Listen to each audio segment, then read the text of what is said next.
You're listening to WQEE 99.1 FM, The Key in Noonan, Georgia, home of Braves Country with Magee and the Armchair Quarterbacks, weekdays, 3 p.m. Eastern to 5 p.m. Eastern, right here on The Key and YouTube.com at Braves Country. Tom has been a teacher for over 40 years. One day, I think one of the students had asked the question and he didn't remember the answer. I also noticed that he was letting his class out earlier than they were supposed to let out. I was really starting to worry. Levi and I talked about how it would change our lives, but he was there beside me.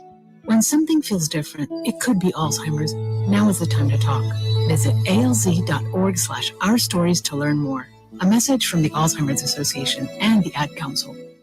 Hey folks, this is Mark White with The Mark White Show, and you can tune into The Mark White Show every Saturday from 11 a.m. to 12 p.m. right here on Rock 99, WQEE The Key, the home of Southern sports and talk. Are you looking for a reliable dental practice that not only cares about your teeth, but is friendly to work with? How about one that offers great deals and new patient promotions? Well, your search is over. Most Valuable Smiles in downtown Eatonton, Georgia is committed to giving you the biggest and brightest smile. Right now, get a $99 new patient special, including x-rays and exam.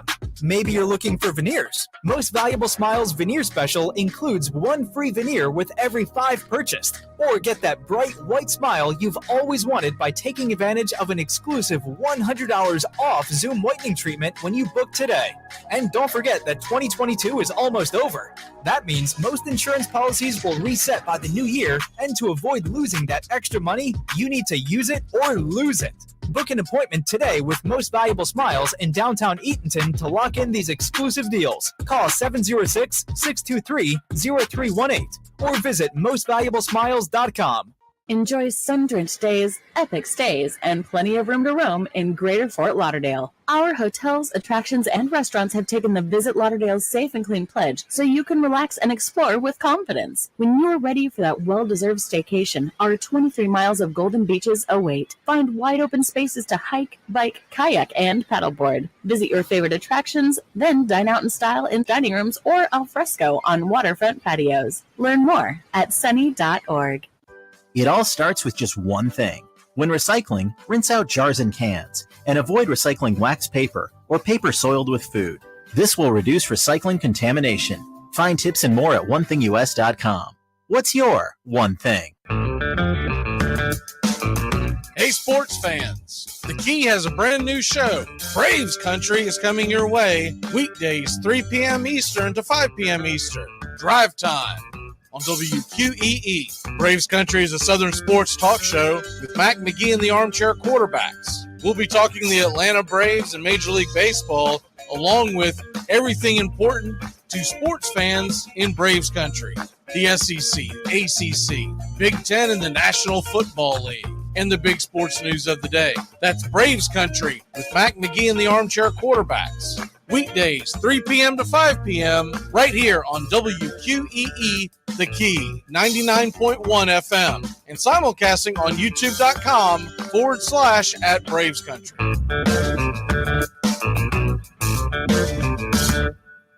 At Shell, we know from the time you get up to the time you wrap up, good night, there's a lot of meetups, eat-ups, and hurry-ups. So come to Shell and get 3 things done at once. Fill up with Shell V-Power Nitro Plus to help keep your engine running like new. Save up with the Fuel Rewards program and never pay full price for gas again. And snack up with in-store rewards to save even more at the pump.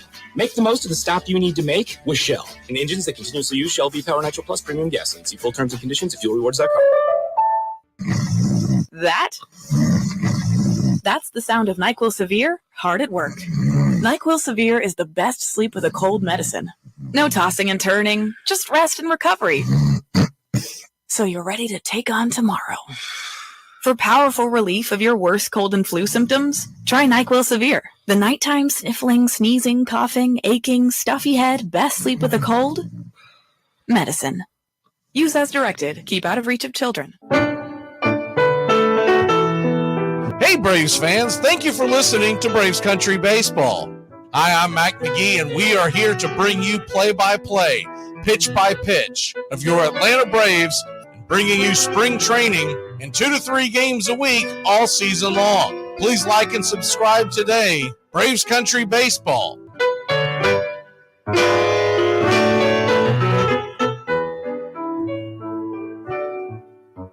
Winter is the perfect time to start planning for your healthy, pest-free spring lawn with True Green, America's #1 lawn care company. True Green's science-based approach and local expertise will help give your lawn the year-round care it needs to be thick and weed-free. Go to truegreen.com. Just call 866-946-5956 or go to truegreen.com today and get a lawn to be proud of. Hey, sports fans, it's Rod Peterson here, host of The Rod Peterson Show, inviting you to join us daily for 2 hours of Atlanta's funnest sports talk right here on WQEE. I say fun because it is. You've never heard a show like it because we make the listeners a part of the show every day between noon and 2 p.m. Eastern. You'll hear plenty of the best sports talk, including the latest on the Falcons, the Braves, and more. And who knows, you might even hear you. That's the Rod Peterson Show, daily at noon, right here on WQEE 99.1 FM. It's the best in sports and entertainment, and get locked in and locked down with Rhino Radio Penitentiary, 7 a.m. to 10 a.m. with your host, me, Ryan O'Neill, each and every morning, right here with the best in sports and entertainment, all the way from professional sports to college sports to River Dragons hockey and everything in between, including some of the very best local and national guests. It's the Rhino Radio Penitentiary, 7 a.m. to 10 a.m. Monday through Fridays, right here on 99.1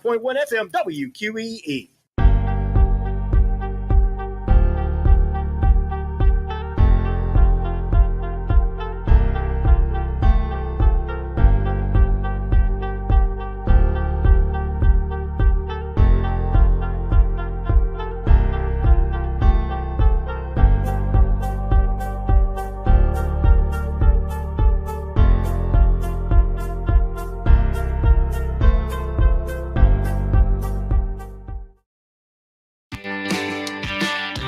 Hey, sports fans. Weekdays, 3 p.m. Eastern to 5 p.m. Eastern. Drive time on WQEE. Braves Country is a Southern sports talk show with Mac Magee and the Armchair Quarterbacks. That's Braves Country with Mac Magee and the Armchair Quarterbacks. Weekdays, 3 p.m. to 5 p.m. right here on WQEE 99.1 FM.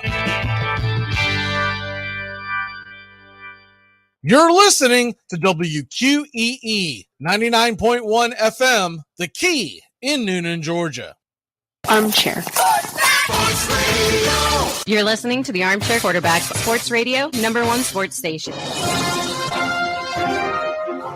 Good afternoon, and this is your Armchair Quarterbacks Sports Flash. Major League Baseball, very short slate for Thursday, May 18th. 4 day games and just 2 night games. Angels and Orioles got started at 12:35. We'll keep up to date with all the day games as the scores roll along here on Braves Country today. At 1:10, it was the Rays and Mets. Bradley back from the minors to take on Tyler McGill.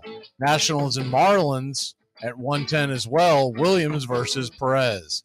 And the Guardians and White Sox, 2:10 Eastern, Logan Allen versus Dylan Cease. Tonight, part 4 of Yankees Blue Jays. Been a pretty darn good series so far. A 7:07 first pitch, Nestor Cortez versus Jose Barrios. And tonight at 7:45, the Los Angeles Dodgers renew their rivalry with the St. Louis Cardinals. 30 game 2, Lakers are at the Nuggets. Denver a 5.5-point favorite, over under 226.5. Stanley Cup playoffs are back at it. 8 p.m. Eastern, TNT, game 1, Florida at the Hurricanes. Carolina minus 140 on the money line, over under 5.5. Braves had an exciting win last night, 6-5, which Orlando Arcia hit a 9th inning home run. Iglesias slammed the door. Acuna hit a 400-foot bomb again, 4 nights in a row with a home run. Here's Brian Snicker on the win. Ozzie, knocked in a big run, obviously. So, but Penn did a really good job. Spence had to really work and fight through that game. So, he never gives in, though. That's the thing. How much does a win like this in the finale kind of help you forget about how the trip started and go home kind of on a better note? That's better than the alternative, I guess. I mean, yeah, it was a rough trip. Other than shoot, the worst game we played, we gave ourselves a chance to win. really. And so, you know, when you get in those, you have those, you know, times over the course of a season, you just got to keep fighting through them. And eventually you get back to where you want to be. But, you know, it's, you know, the way the trip was to win this last one was big. That Harris throw turned out to be pretty huge. Yeah, that was nice. I mean, it's just so under control and all, too. I mean, just how he made it and didn't panic and just made a really nice throw. And then 4 straight games with a home run for Acuna. From your perspective, what makes him such a tough out at the plate? He's swinging the bat real good. He's seeing the ball good. Having really, really good at bats. Ronald is. Like everything's to dead center, too, or pretty much. I know, man. He had a couple balls that didn't go out in center field that I thought were gone when they left the bat. Will you guys go with Elder Friday? Is that who's that? I don't know. I haven't looked at it. It wasn't in the game. Yeah, it's all right. They'll be around there tomorrow, the next day. No big deal. The media caught up with Austin Riley to ask about the win as well, and what Orlando Arcia means to this team. It felt good to help the team contribute. Pull a little bit of weight on my side. That was nice. Just a good win. Arcia, man, he's just stepped up big for us. That was huge right there. That's a good win going into an off day. When you guys have lost from this trip, you're still giving yourselves a chance. Is that encouraging to help say, like, hey, our best is as good as anybody? Yeah. Throughout a season, you're going to go through the ebbs and flows of baseball. And knowing that, we can, one swing of a bat can be right back in a game. That's huge. Obviously we would have liked the road trip to go, a little bit better than it did, but, taking 2 out of 3 against the first place team, that's good. Do you think Arcia is underrated? I guess to people on the outside, maybe. Yeah. I mean, from a player standpoint, he's playing great baseball and a teammate is just unbelievable. He comes every day, works hard. He's bought in. I wouldn't, I love him. I love him over there at shortstop, and it's been fun to see him have success. Acuna 4 straight games of home run. Like 424 today is like fence scraper for him. I know, it's in the weight room. No, what he's done has been incredible. It's you catch yourself on the edge of the bleachers, watching every pitch, because every swing you think something's magical going to happen, and what he's doing right now is incredible. 18 stolen bases, doing it all, from hitting to stealing bags to the outfield, running balls down, throwing guys out. Just an unbelievable complete player. Sorry, I know it was a long time ago, but for Rosario to start off the game, I can't even remember for Evaldi, that was something like 29 and 2/3 scoreless innings, just to set the tone kind of in a back and forth game. Yeah, like I said, it can be anybody, anytime. And for Rosie to kind of set the tone there, and because it's going to be a good game between Strider and Evaldi, and we're looking forward to those matchups. That's what you come to the yard every day for, is those types of matchups. And it was good to see him to swing the ball. Game 1 of the Seattle Mariners series begins tomorrow night, 7:20 Eastern, first pitch. It's an Apple TV game, but no worries. We've got the call, pitch by pitch, play by play, right here on Braves Country HD. And that's your Armchair Quarterback Sports Flash. Stay tuned for Braves Country right here on WQEE 99.1 FM, The Key in Newnan, Georgia, simulcasting on youtube.com at Braves Country.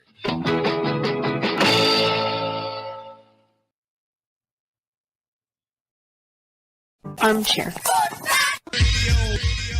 There's something kind of about a kid that's never played baseball. We have been hoodwinked, bamboozled, and flat out deceived. Why did you get so drunk? You got drunk.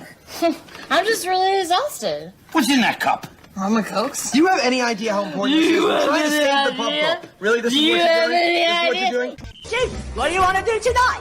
The same thing we do every night. Try to take over the world. 106 miles to Chicago. We got a full tank of gas, half a pack of cigarettes. It's dark, and we're wearing sunglasses. Hit it. Armchair. YouTube Live. Radio station. The radio station you can call your own.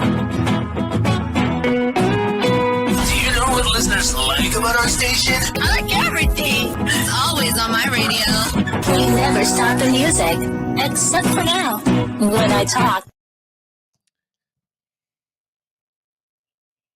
You're listening to Braves Country with Magee and the Armchair Quarterbacks. We're here live weekdays, 3 p.m. Eastern to 5 p.m. Eastern, WQEE 99.1 FM, The Key, and simulcasting on YouTube.com/@Braves Country. Your first choice for Southern sports.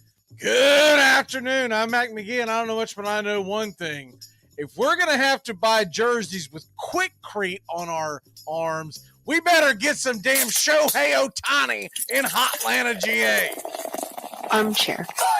Community Access Channel. He's the armchair quarterback. He's full of beer and he's full of snacks. The all-American man. Hey, howdy, hi, and how the hell are you? If you're looking over my shoulder on our YouTube page, Braves Country HD, what? If you're just riding down the road and you're listening to us on the radio or maybe on one of our other outlets, we'll explain. So the Braves announced today that I believe it's going to be available as early as tomorrow, the new jerseys with the Quikrete, I think it's some kind of concrete company, Quikrete patch on their arm. And you're like, what are you talking about? So they signed a 5-year deal with this company to put their logo on their arm. And some people are up in arms. Some people are like, it's no big deal. It's just the beginning, my friends. It's just the beginning. So just remember that. Though it's not a huge deal per se, before it's all said and done, it's going to look like a NASCAR jumpsuit before it's all said and done.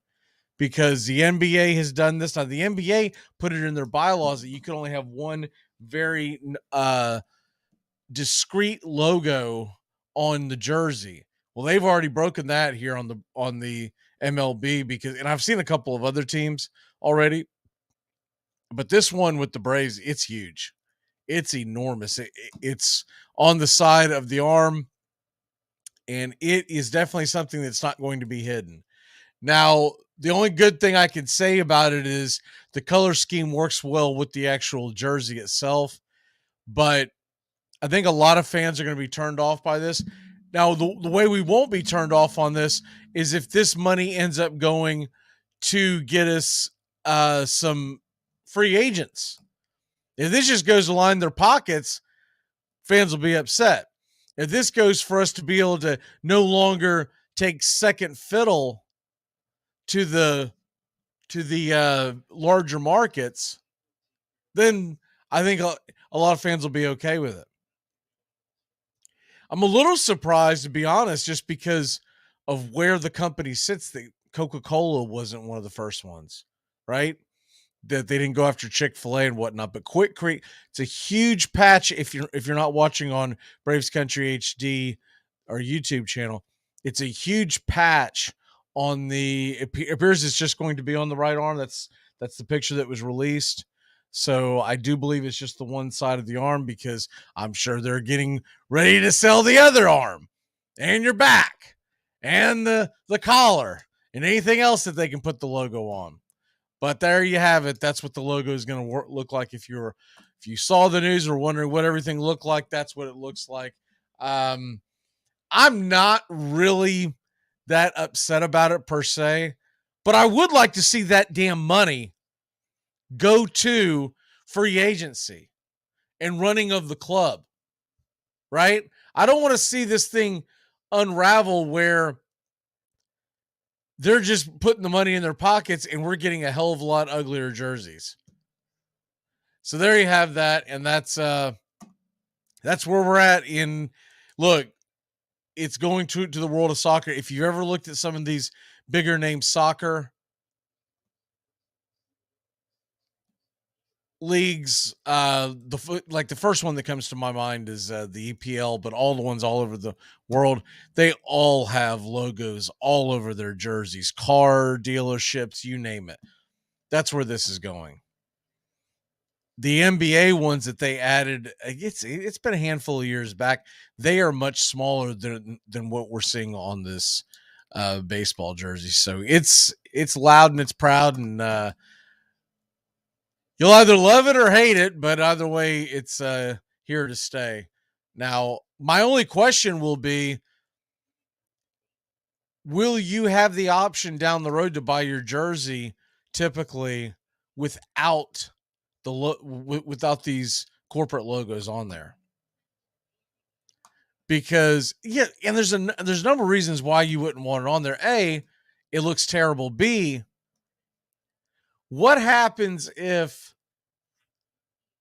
they go out and they do sell what would that be? The right arm to Coca-Cola, and then 2027 rolls around and they decide, we're going to put Pepsi on there. And you're walking around with the Coca-Cola and people automatically know, you got the old jersey and all that kind of stuff. And then also what happens if there's a company that puts the logo on on the Braves jersey or whoever your favorite team is, and there's something you don't like that company does, right? It's not that you necessarily like the product, but what if it's something that you don't align with politically? So there's a lot of things that's going to be opened up. It's going to be a can of worms opened up. You got the PGA Championship going on right now. I'm going to go ahead and get some of that going here. And you also have the Major League Baseball. It's a small slate today, but you do have 6 games, and there's 4 going on right now. Get you caught up real quick. Marlins lead the Nationals 4-3. That game is in the 8th. Orioles and Angels, that game is 6-5 in the 8th. Rays are trailing the Mets. Top of the 8th, they do have a man on. And Guardians and White Sox just got going. They just got going. Well, I guess they just went into the 5th inning, so it's 1-1. Tonight, Yankees, Blue Jays, and Dodgers, Cardinals. And I'm actually looking forward to watching a little baseball and not having to call a game or anything, and sit back and watch. I'm diving all into that Yankees Blue Jays game. I'm really interested to watch that game. I'll probably keep an eye on the Dodgers Cardinals. And then you also have game 2 of the Western Conference Finals and game 1 of the Eastern Conference. I said it. The Celtics should not be huge favorites. They dropped game number 1 to the Heat, and I said it at the beginning of the onslaught.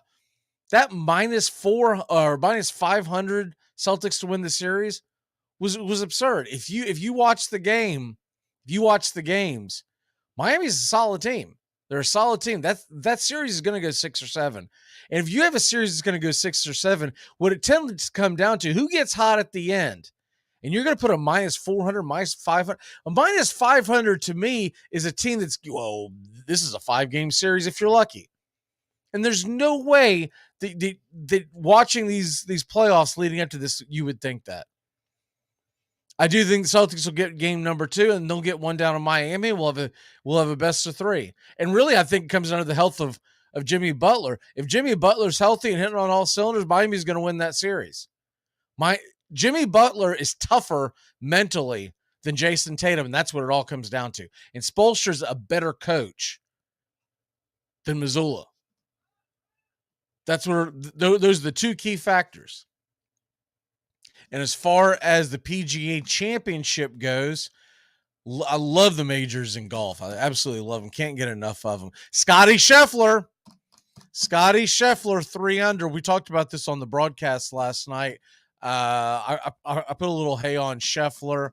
I also put Rahm's doing terribly, but it is the first day. I'm trying to find where Rahm is at. I can't even find him right now. He was Brooks Koepka's 2 over. I put a little bit on him as well.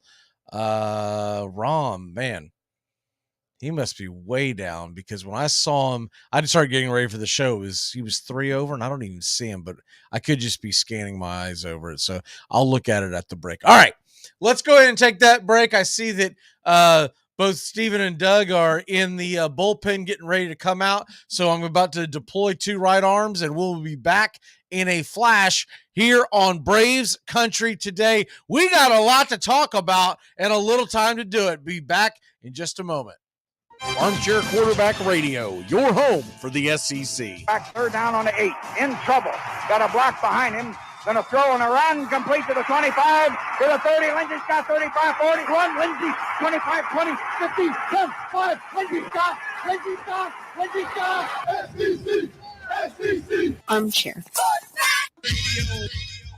Dixie Handle Company, 5 generations of the Strickland family have produced quality hardwood farm and garden tools, wooden shutters, and custom furniture. This small business has been owned and operated since 1992 and ships to customers across the world. If you're looking for the highest quality tool handles, Dixie Handle Company is your place. Every item is hand-picked to your specifications. If it's made of wood, they do it. Call now, 931-722-3395. That's 931-722-3395. Or go online to DixieHandle.com. The Dixie Handle Company. Welcome to Craftsmanship, a proud sponsor of Braves Country Baseball. Coach, how do you feel about your past season? Well, it's been a very rewarding season for us. It's one that I would not have been able to lay my job on the line saying we were going to win 9 ball games. I couldn't have done it before the year. And it's been we were hoping definitely to have a winning season, for the first time in a long time. And it's just been an excellent season as far as the way things turned out are concerned. Well, can you say how you brought a losing Florida State team around to be a winning one? No, I can't. Number one, we've got some real fine assistant coaches that I think know what they're doing, and they work very hard at football, spend a lot of time on it. And even more important than that is the attitude of our players who knew what they wanted to accomplish and had confidence that they could do it and were willing to work. Armchair.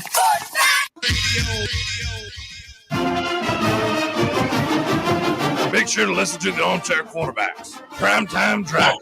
The Armchair Quarterbacks good enough for us down here in the bayou. The old Tigers and the Armchair Quarterback. When you were my age, did you ever have trouble deciding what you wanted to do with your life? No, I've never had that problem, really. Why? Forget it. I didn't think you'd understand. You take drugs, Danny? Every day. Good. So what's the problem? I don't know.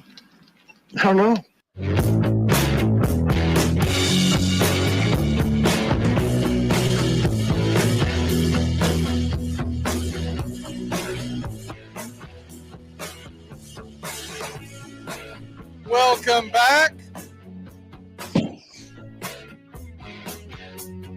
And joining us today is Red Raider Doug and Texas T. Mr. Chosh, how are you today? Man, I got the Heat in the conference finals. The Panthers, they got game 1 of their Eastern Conference Finals tonight. I couldn't be better. I don't even know what to say at this point. And Doug, how the hell are you, sir?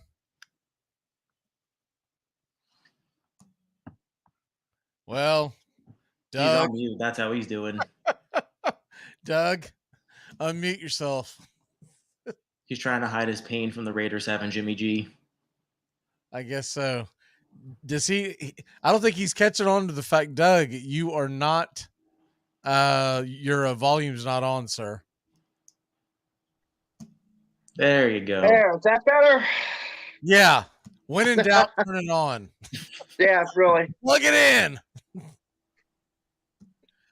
How are you, sir? I was doing great till I started thinking about Jimmy G being my quarterback for the Raiders. About 30 seconds ago, I had that mentioned.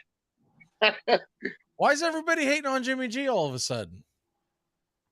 I don't know. I guarantee there's no one you'd rather hang out with in Las Vegas than Jimmy G, my friend. I guarantee you that. Yeah, too bad that won't translate in too many wins on the field.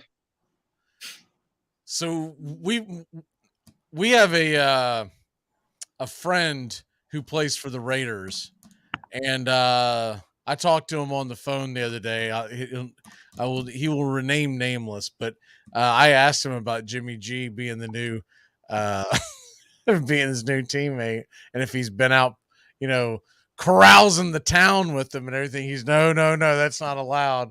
I guess because he's got a pretty steady girl or whatnot. He's worried about getting in trouble because he said, Jimmy will try to get you to strip clubs. I said, that's where you want Jimmy to take you to, buddy. I was like, that's where you go. If you walk in to anywhere much less Las Vegas, and you are with Jimmy Garoppolo, it is on like neck bone. The biggest thing you're going to go is, dude, what, like Steven, dude, why did I get married? Like, what the hell was I thinking? What's going on?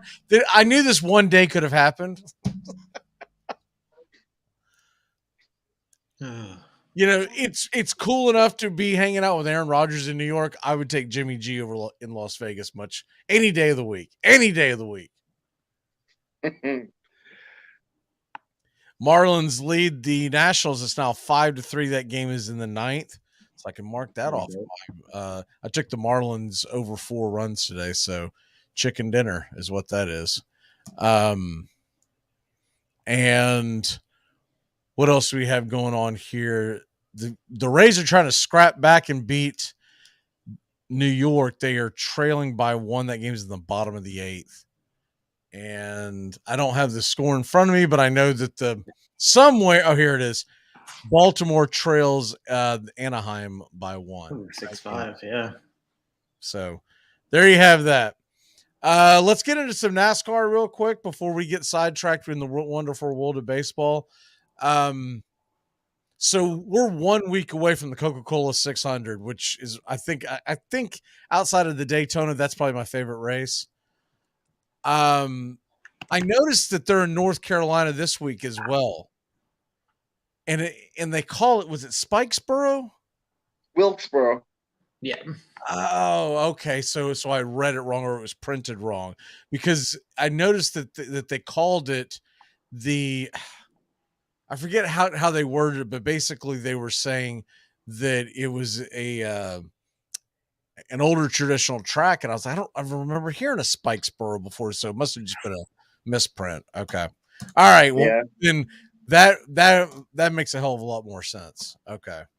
Now, like North Wilkesboro was originally like a dirt track from like the original days of NASCAR. They stopped racing it in 1996, I believe.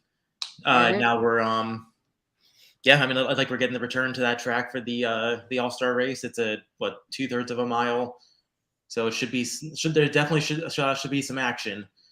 That was going to be my next question. Is with it being an all-star race. So is it one of those type deals where you get 30 laps and 20 cars step aside and then the next 20 come in, or how is the format for this one? I mean, like this, it's definitely changed a lot over the years. I'm not sure what they're doing exactly this year. So it's usually the All-Star race in the past, and I don't think it's going to change this year. It'll be running, I think, what is it, 200 laps, so it'll be running, I think, 4 stages. I'm not exactly sure of that. Yeah, that does sound about right. Yeah, they'll run it in stages, and then what they do at the halfway point, if they do what they've done before, I think the top 10 gets flipped halfway through the race, and then they run the next stages to finish it. That's how it usually goes. Yeah. Those are rough watches for me. I don't really enjoy the All-Star races as much as I do the traditional races, but I don't think I'm their targeted demographic anyway, so I don't think it's really the end of the world. I mean, I was just going to say the only reason I get excited by it is the fact that I guess it's kind of a minor miracle that this racetrack has been fixed and is running races again. This was a racetrack that was after 96. I drove by it, I think 4 years ago, and it looked like a junkyard. I mean, it was dead. And the fact that it took COVID to get the money and the will of a couple of other people to get this racetrack going again is a miracle in itself. And for old timers, I guess, like me, it's a big deal that this racetrack should have never been taken off the circuit. It's a good track, and it can support modern cars. So it was Bruton Smith who kind of sold it out in the first place, because he owned the Smiths owned that track, and they basically sold. They took it off. They took it off to. It was on twice a year. They sold it off so they could race in Texas and New Hampshire. And I just never understood why this track was taken off. It was just taken off just out of greed. So. Braves Country today here on 99.1 FM. We're seeing welcome in Nestor and Garrett and Rhodes. Good afternoon. And with this race, okay, so just give me an idea who's got the advantage in a race like this. Where are you leaning on this? Is this something that you even do DFS wise, Stephen? No, I mean, I may throw one lineup in just to, have something on it, but this is going to be way too crazy to even try to strategize for, because it changed. A lot of this is dependent on starting spot, and you don't know that until that first heat is done. So, yeah. So who do you like, Doug? Oh, I just, if I were going to take one, because of the way these All-Star races run, maybe take Chase. I put a DFS bet on Chase Elliott or something like that. That's about all I would do. Like and it's Steven not said, starting until 5:30 in the evening. 6 o'clock, I think. Yeah, 5:30, 6 o'clock. It's kind of a curious start considering that it's not a holiday the day after. I was just wondering what that was about. Plus, you're going to be going up against the final 2, 3, 4 holes of the PGA Championship. So if that's close, that's going to hurt their numbers. But used to with these All-Star races, and that's back when I was actually into it and watching it.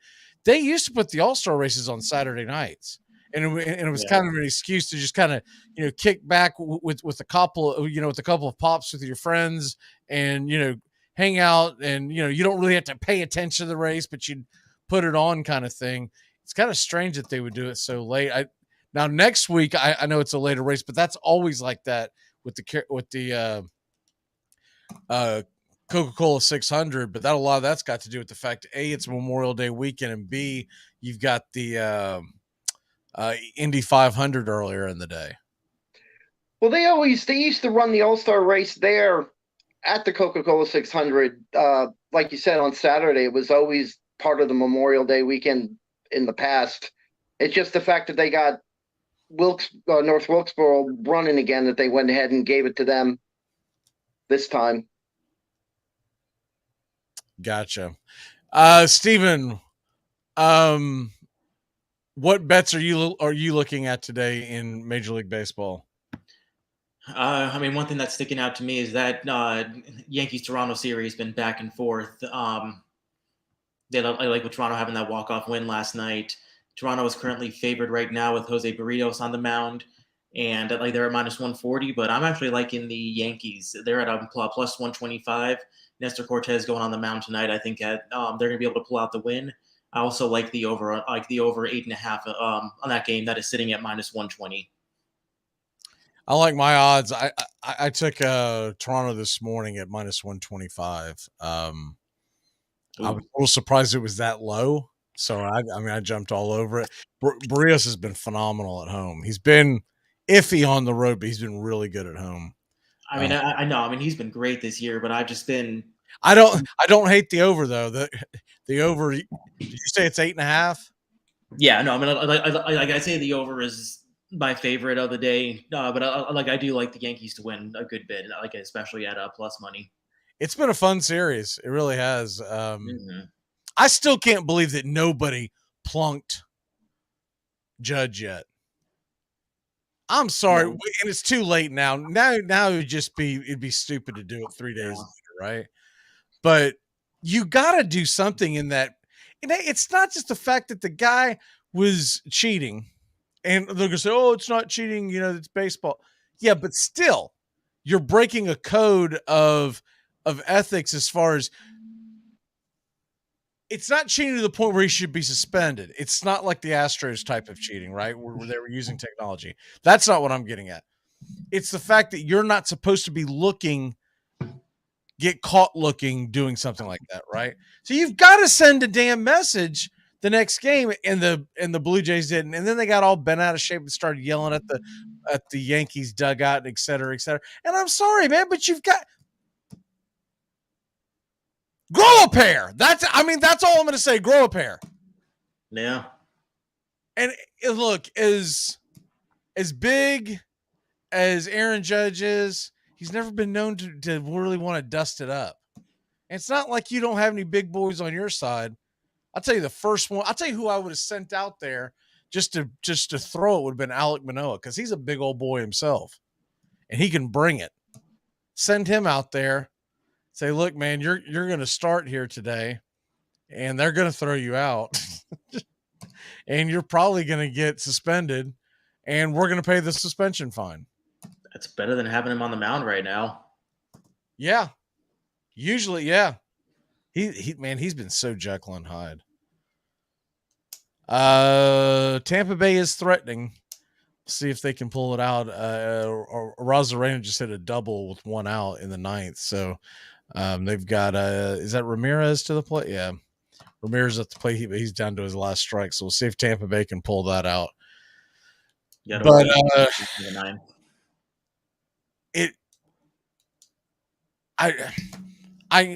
I wonder why Major League Baseball played so few games today, and then the ones that they did play, they're pretty much all done by the, because it's not like the PGA Championship was out on the West Coast, right?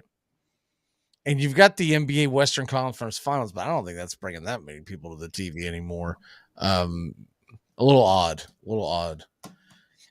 It's kind of a down day for sports, honestly. Yeah, I mean, Thursdays are always weird for baseball. Yeah, but they tend to have, I guess Yankees, Blue Jays isn't bad to kind of center your baseball watching around. And they do have Dodgers, Cardinals tonight. I'm not sure which. There was one that was being advertised as the MLB Network game of the night, but I can't. It's the Yankees. Is it? Okay. Yeah. Yankees, Blue Jays. Yankees. I haven't had MLB Network all year, so I'm kind of out of touch with that stuff. But have y'all caught any of the PGA Championship so far? Mm-mm. No, I'm sorry.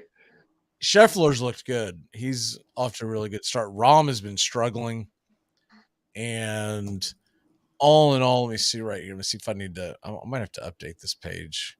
I thought it automatically updated, but it may not. Let me see where we're at here. Top of the leaderboard is now Bryson DeChambeau and Keegan Bradley. They're both 4 under, and they are through 15 holes. And so you're bragging on Scheffler now. Oh, there he is. He's one off the pace, and he's in the clubhouse at 3 under. So I don't know where Rahm is. He has disappeared off my radar, and I feel like that can't be good because I keep scrolling. I keep looking for the Spanish flag, and I don't see it anywhere. So he must really be way the hell down the board. There he is. Whoa! 6 over. Whoa! That's not good.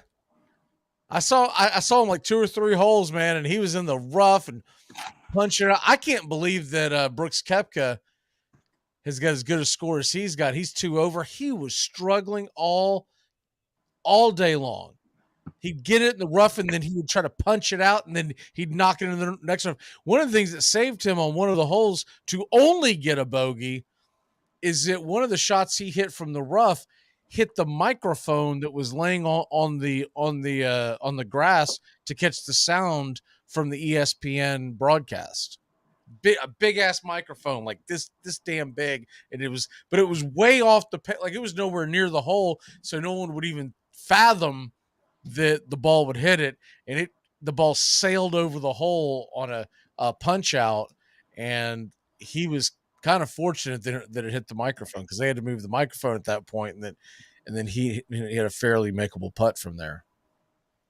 FYI, it got worse. Rahm is 7 over now. I thought he was in the clubhouse. Is he not? He's 7 over now? Yeah, he said he just finished 16. Oh, I misread that. Okay. Wow. Man, that's not good.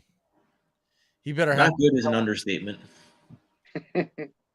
he better have one hell of a game too. I know that much.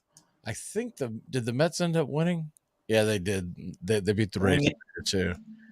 And Orioles, they got a 1 out almost double to get tying run in scoring position. And I can't make out who that was that hit the ball off the wall, but he tried to stretch it into a double, and Renfroe gunned him down. That's not Mountcastle? Adam Frazier. Oh, okay, it's Frazier. Cedric Mullins is pinch hitting right now. He did like a belly flop into the bag, which looked cool, but it probably slowed him down. Anyways, let's go ahead and take a quick break. When we come back, we're going to talk some Major League Baseball and maybe get into some fantasy baseball as well. A lot of young players coming up in the last week or so. We'll get into some of that. We'll be back in a flash here on Braves Country. Now, I'm not saying I've never driven drunk, because I've drank so much in my life. Now on the back of my driver's license, there's a list of organs I need. It's the best in sports and entertainment, and get locked in and locked down with Rhino Radio Penitentiary, 7 a.m. to 10 a.m. with your host, me, Ryan O'Neill, each and every morning, right here with the best in sports and entertainment, all the way from professional sports to college sports to River Dragons hockey and everything in between, including some of the very best local and national guests. It's the Rhino Radio Penitentiary, 7 a.m. to 10 a.m. Monday through Fridays, right here on 99.1 FM WQEE. How to improve your dining room by the Home Depot. New wood floors, new paint on the walls. Sure, you know us for that. But how about a new dining room table, matching chairs, bar stools? How about free and flexible delivery with easy online returns? Now you can explore decor in a whole new way. Save now on furniture. Everything for your home. Everything from HomeDepot.com. How doers get more done. We live in a world now that welcomes and nurtures the screwball in all of us. Hey, it's a new decade, people. Time to get a little nutty. Treat yourself to Screwball Peanut Butter Whiskey, a smooth flavor that combines two of America's favorites, peanut butter and American whiskey. So no more social awkwardness. Time to embrace who you truly are. Get out there and make friends. And be sure it starts with Screwball Peanut Butter Whiskey. It's available nearly everywhere. Learn more at screwballwhiskey.com. Please enjoy responsibly. Hey folks, this is Mark White with The Mark White Show, and you can tune into The Mark White Show every Saturday from 11 a.m. to 12 p.m.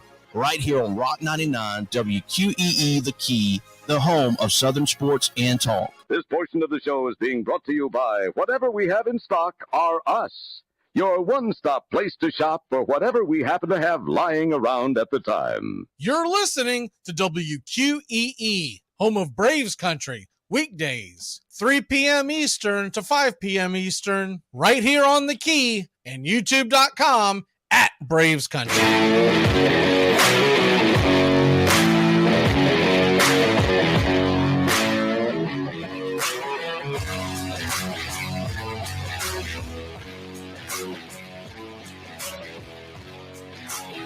Welcome back. Cedric Mullins hit a double with 2 outs, ground rule double, and the Angels have just intentionally walked the winning run at first to get to Mountcastle. It's a bold strategy, Cotton. We'll see how it pays off. Mountcastle's he's putting one in the second deck. I mean, he doesn't even have to do that. All he's got to do is put one in the gap and game over. I know what he's got to do. Oh, no. He struck out 3 pitches. Well, then I guess it worked out then. Yeah. That was quick. 99 on the outside corner. You can't do much about that. Unless you're Orlando Arcia, then you can stick it over the right field wall for the game-winning RBI.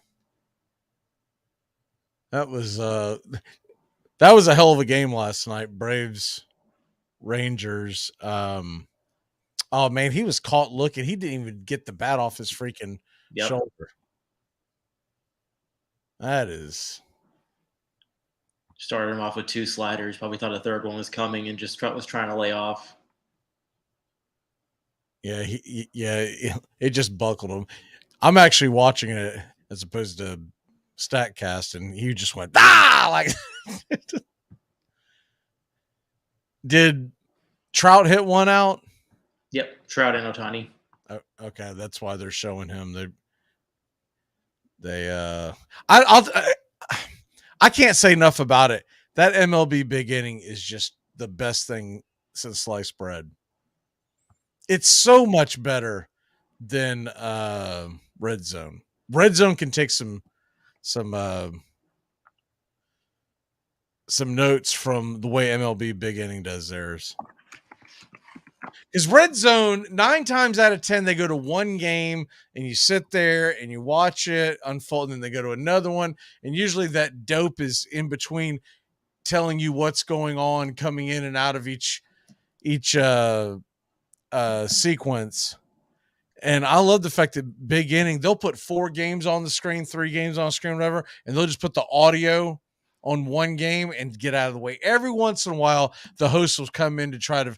Usually, the host comes in because 4 of the 5 games that they have on at the time are all at commercial break or something, right?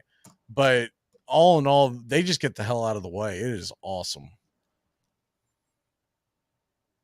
And it took them long enough, but they're doing it every day now. Dylan Cease is back out there dealing again. Man, he started off kind of quirky at the beginning of the year, but he's been pitching well last couple of times out. Well, I just put the kiss of death on him. He just gave up a bullet in the gap. Thanks a lot, Magee. Never mind. He went all Chicago White Sox about it.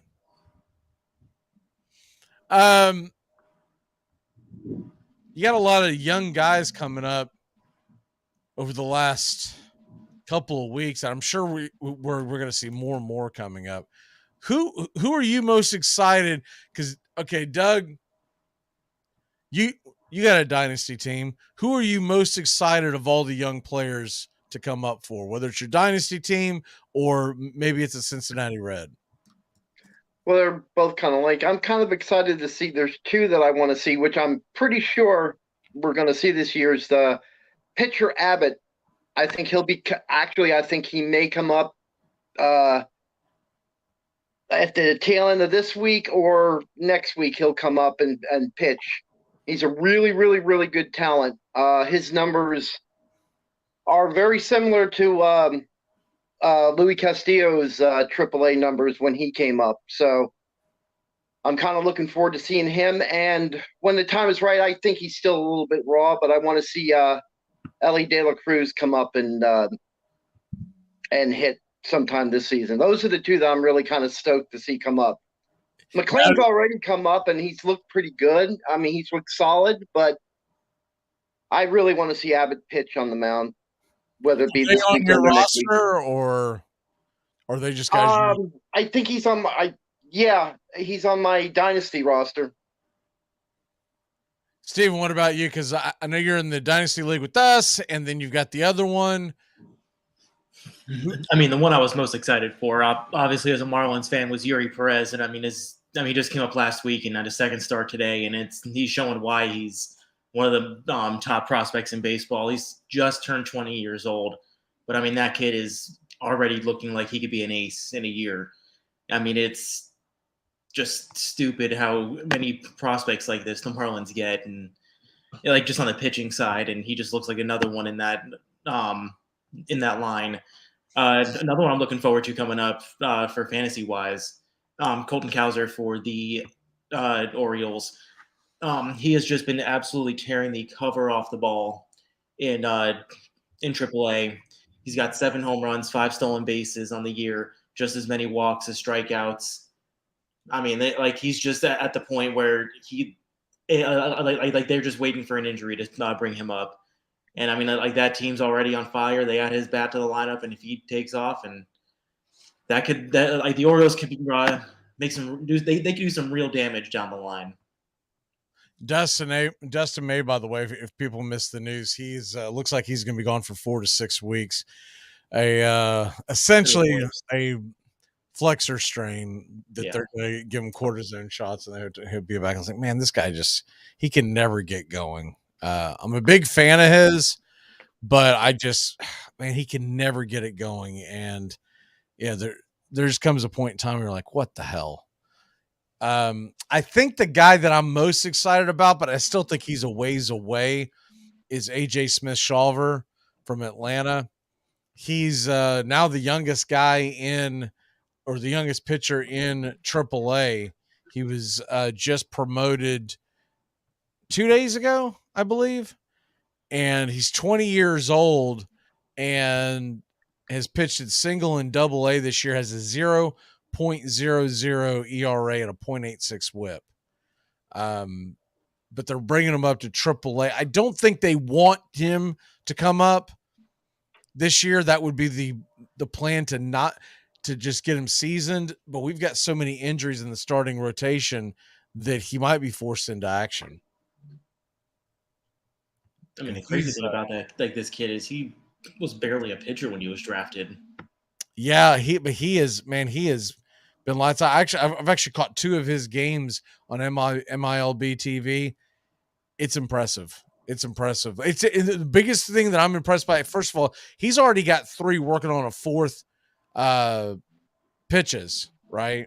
That's number one. And then the other thing is his command is there. And it's almost, and he comes off like, obviously I don't know. I don't talk to him. I've never met him, but he comes off as a guy who's got a slow heartbeat and nothing affects him. So I'm really excited about him. I'm curious to see what Andrew Painter's all about. Philadelphia has been really high on him, but he's scuffled a little bit here recently. And of course, I've got Jack Leiter. I've been holding on to him for a minute. He had a terrible spring, and now he's starting to pitch a little better. Yeah. I was very, very pleased with Dylan Dodd and what he did. Now, that's from a Braves aspect. That's not necessarily fantasy. He's not a very good fantasy pitcher because he doesn't strike anybody out. But he pitched pretty well a couple of nights ago, and it looks like he's staying up for at least one more go around through the rotation, and they'll just kind of go from there.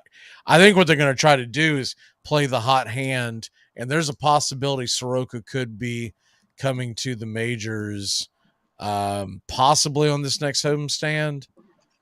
He finally had a pretty good outing the other day, but he hasn't pitched very well this year. He's been okay, but not a guy that you're running to the window to say, man, we got to get him in there. What are we waiting for? Guardians lead the Sox 2-1, top of 7. They're still batting. And that's another. You really put the curse on Cease there. As soon as you said that, he gave up that run. Yeah, he looks like he could be the twin brother, or at least the cousin of Strider. He's like the skinnier, non-quad version of Strider. It's like, Mom, can we have Spencer Strider? No, we have Spencer Strider at home. That's Dylan Cease. Yeah, Cease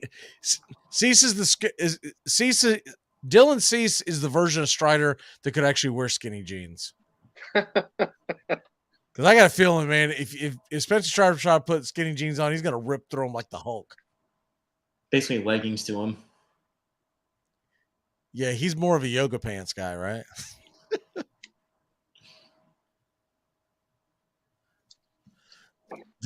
So all the other games are in the books, right? We've got Mets beat the Rays 3-2, Marlins over the Nats 5-3, Angels dropped the Orioles 6-5. I was surprised about that. I really thought Baltimore would win today. And then Guardians and White Sox, they're still going at it. I need a higher scoring game. I took the over in that game. That is not turning out well. The Cardinals are going to turn it around in any sorts. I don't know, but I definitely like the over. It's showing right there on the screen right now that it's 9, but I found it at 8.5 this morning. And I really like the over in that Cardinals because they hit left-handers well. Urias is on the mound today, and Urias pitches well, but he pitches much better at home. And it's Urias and it's Wainwright. Yeah. And the Dodgers thump right-handed pitching. I think that's going to be an absolute shootout. Well, I mean, that and Wainwright's what, 40? He's 60 if he's a day. I still feel like if he really wanted to pitch for the next 10 years, he could probably be in someone's bullpen. But that team, man, I mean, I don't know when you're going to start turning it on. They're in the cellar. Yeah. And I mean, the Pirates are crashing back down to earth, so that helps them a little bit. It does, but the Brewers are starting to brew, and Cubbies are cubbing. Yeah, the Cubs. I think the Cubs are going to be in it all year. Same here. And I still think that Pirates team is pretty solid. I just don't think they're going to have the starting pitching to go 162 games through the ebbs and flows. But Doug's Reds, to me, are a team that, not playoffs right now, but I love the trajectory that they're on. Those young hitters that they've got coming up and some of the young pitchers. The Reds are going to be a formidable team. Maybe not 24, but 2025. I would be if you could find a market to buy the Reds, you would just ride that out through 2025. Yeah, and it's like I said earlier too. That's what this whole season about. Is trying all these young guys and seeing who's who and what works. And, overall team batting has worked. These guys do hit really well. This team doesn't have any power hitting at all. And that's one of the reasons that I wanted to see McLean play and later on see De La Cruz play, because both of them are known for their power hitting in the minors, especially De La Cruz. So... Now the Marlins, I mean, hell, they're hanging in there, Steven. I was noticing it last night that obviously we're a long ways away from that, but if the season ended today, the Marlins would be in the playoffs. Yeah, I mean they're definitely playing some good ball. It's you just get you got to wonder that, or you got to think that one of the Mets and the Phillies are going to wake up and really start charging, and it's just going to be can the Marlins keep this pace up? They're 7-3 in the last 10 on a 4-game winning streak, but they also have a -52 run differential, and that's going to kill them in the long run. Yeah, I was going to say that. I was talking with other teams that I thought, we're about quarter way through the season, and like I did at the beginning of the season, I've always defended the Marlins team that they would be one of the better teams, and the only reason I don't give them an A at this point was what you just said about the differential. That's the only kind of black mark that I have on the Marlins right now. Everything else is Marlins are playing like I thought they would, and I'm really encouraged. I still, I know everybody thinks I'm crazy for saying it, but I still say that you could win 88 to 90 games. It's still the possibility. Right now, I'll stick with that. I'll be that optimistic with them. Especially with what we're seeing out of Perez, Braxton Garrett's look good. I mean, like the starting pitching started off rough, but they're starting to gain some steam. The bullpen has been solid all year, and we're starting to actually get some hits. Yeah, it could be a wild ride. Yeah, that's what I'm saying. If Alcantara could get his stuff together, I think it's very possible. Very possible.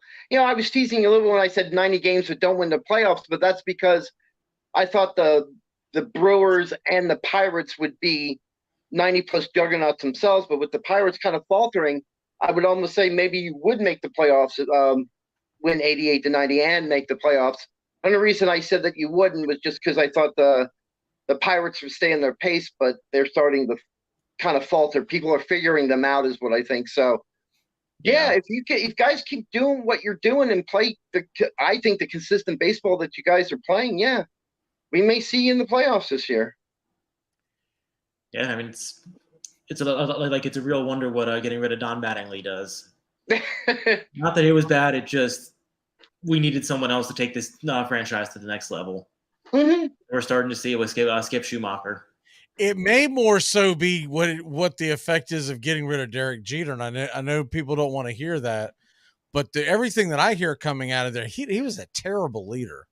Oh yeah, it was bad, which is sad and just. It's almost one of those things. It's like like he almost ruined his legacy by how bad this went. Not like that it's actual playing career, but just like who he was. Right. Right. Yeah, well, I will say this about the National League. I think it's going to take at least 90 wins to get into the playoffs because you've got some good teams. By the way, San Francisco's starting to play pretty good baseball as well. But you got some good teams who haven't even taken off yet. San Diego Padres, the Mets just won another game, but they've been sputtering. The Phillies. I've been saying all along that I thought Arizona was a legitimate good playoff contender team, and the Dodgers are starting to dodge again, man. They're just cruising along. They were sputtering at the beginning, and now you look up and you're like, they're 28-16. They've won 8 of their last 10. Like, yeah, that's Dodger baseball out there on the left coast. We're running out of time. Doug, what's your walk-off? My walk-off was after the race. Everybody trying to compare Ross Chastain to Dale Earnhardt Jr., and I'm here to tell you, he's nothing like it. When that guy can actually what they call finish off a race, then we can start talking about comparisons to the black number 3. And Steven, what is your walk-off, sir? Nikola Jokic is absolutely unstoppable. Just go take the I think the Nuggets are -5.5. I like them tonight, and I like the over that game at 226, unless it's changed. My favorite bet on that game is take Jokic to get a triple-double. I think it's at -123, -125, something like that. Jokic to just get a triple-double. 4 in his last 5 games, and the only one it wasn't was a 53-point game. So I don't fault you. There you go. All right, guys, we'll see you next week. We'll be back in a flash. Joey's on the way. We got a lot to talk about, a little time to do it. We'll be back in just a moment here on Braves Country, WQEE, and Braves Country HD on YouTube.com. Armchair. You're listening to WQEE 99.1 FM, The Key in Noonan, Georgia. Armchair. You're listening to the Armchair Quarterback Sports Radio, #1 sports station. Good afternoon, and this is your Armchair Quarterbacks Sports Flash. Major League Baseball, very short slate for Thursday, May 18th. 4 day games and just 2 night games. Angels and Orioles got started at 12:35. We'll keep up to date with all the day games as the scores roll along here on Braves Country today.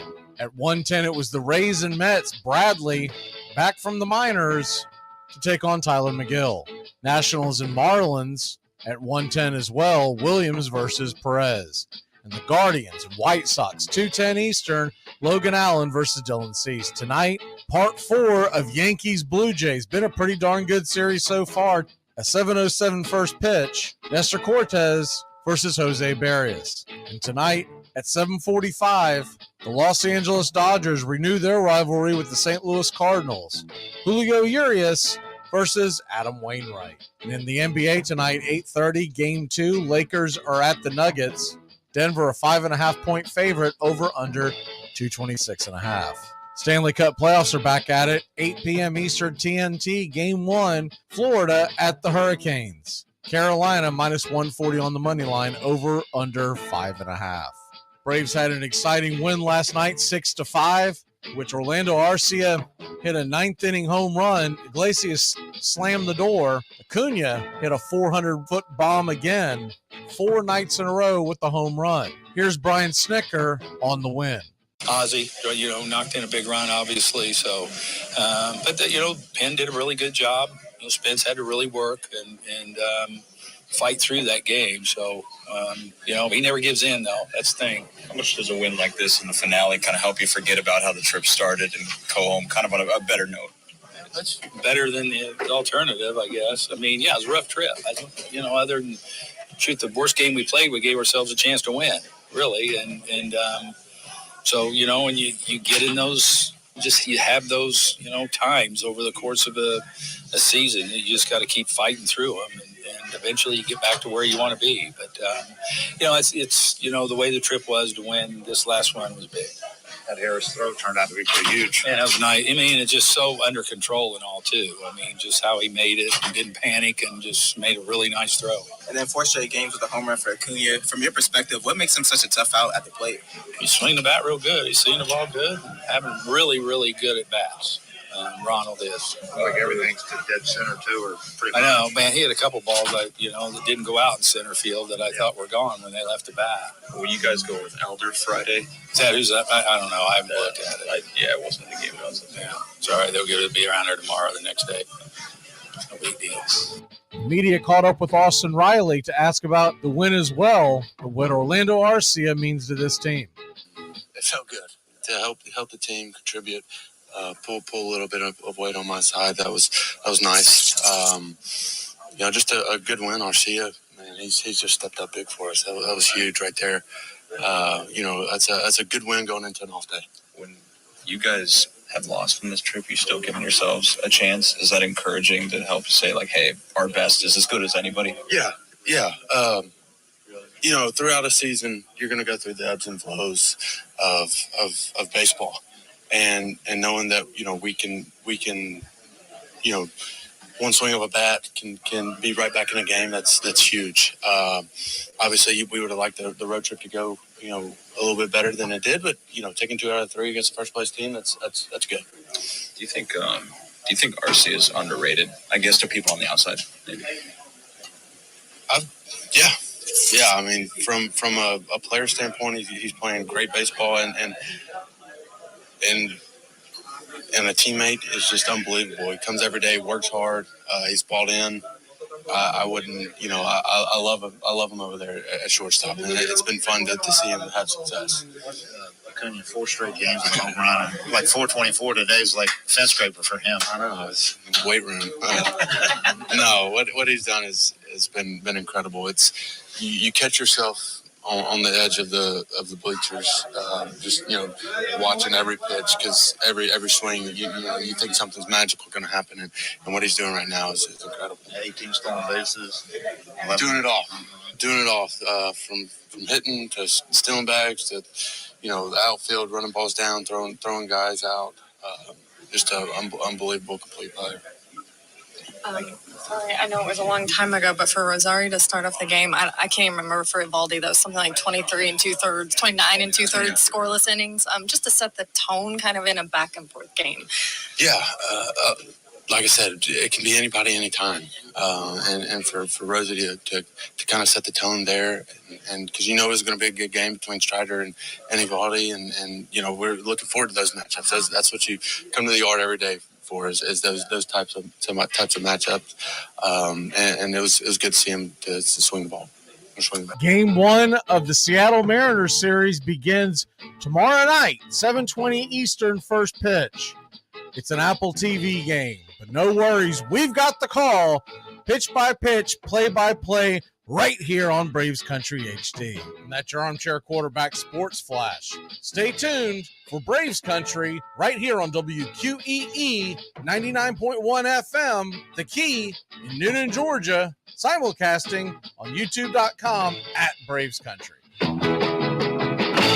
It's the best in sports and entertainment, and get locked in and locked down with Rhino Radio Penitentiary, 7 a.m. to 10 a.m. with your host, me, Ryan O'Neill, each and every morning, right here with the best in sports and entertainment, all the way from professional sports to college sports to River Dragons hockey and everything in between, including some of the very best local and national guests. It's the Rhino Radio Penitentiary, 7 a.m. to 10 a.m. Monday through Fridays, right here on 99.1 FM WQEE.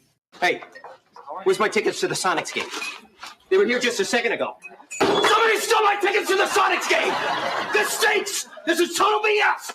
Oh, got it. Okay, where's the French fries? I ordered French fries. This stinks! This is total BS! Eddie Vermoyen's gonna... Oh, here they are. Where's my power bar? I had a power bar here. Someone stole my power bar! This stinks! This is total BS! Oh, here it is. Hey, where the hell's my assorted tape? This is tough. Got it. Armchair. Community Access Channel. He's the armchair quarterback. He's full of beer and he's full of snacks. The all-American man. Welcome back, hour number 2. And Mr. Joey's here. Joey, how the hell are you? Couldn't be happier that the Chicago Cubs have off today. I could not be happier about that because we can't lose. Bryson DeChambeau leads it, 4 under, through 16. Then you got Scheffler and Connors trailing by 1 stroke. They are in the clubhouse. Keegan Bradley, he is 1 back, and he is through 16. And followed up by Fox and Hovland and Straka. They are 2 under. And then what do you have? Sue, Davis, Kern, and Buckley, along with Hodgegard, they are all at 1 under. So there you have that. And Scheffler was my pick along, and I know that's not really going on an edge because he's one of the favorites, but I had him and Rahm that I went most in on my bets. Rahm is just spitting the bit. I was not expecting him to play that poorly. He just, there's no other way around it. He's played poorly today.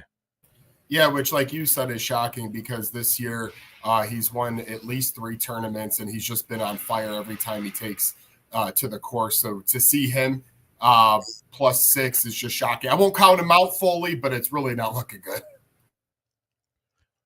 Yeah, for him to rebound and actually get back in this, I think the only way, I hate to say it, but he's got to have everyone else just play like dog crap.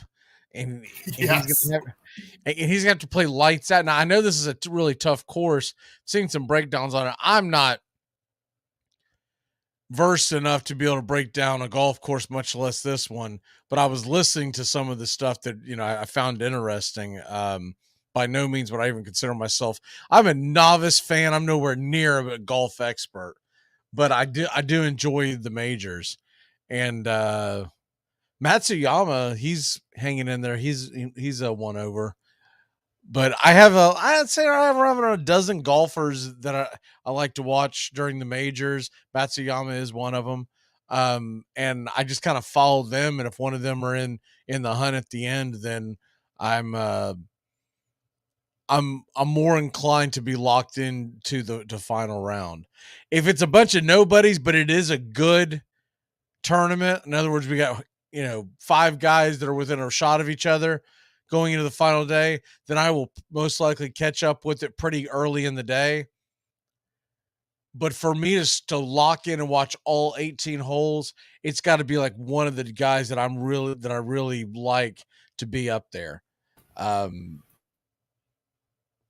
longer are the days, it's sad, but it's no longer are the days that you see if Lefty or Tiger are going to be in it, because those days are long gone. I know Lefty played pretty well in the last major, but all in all, they're just days gone by, right?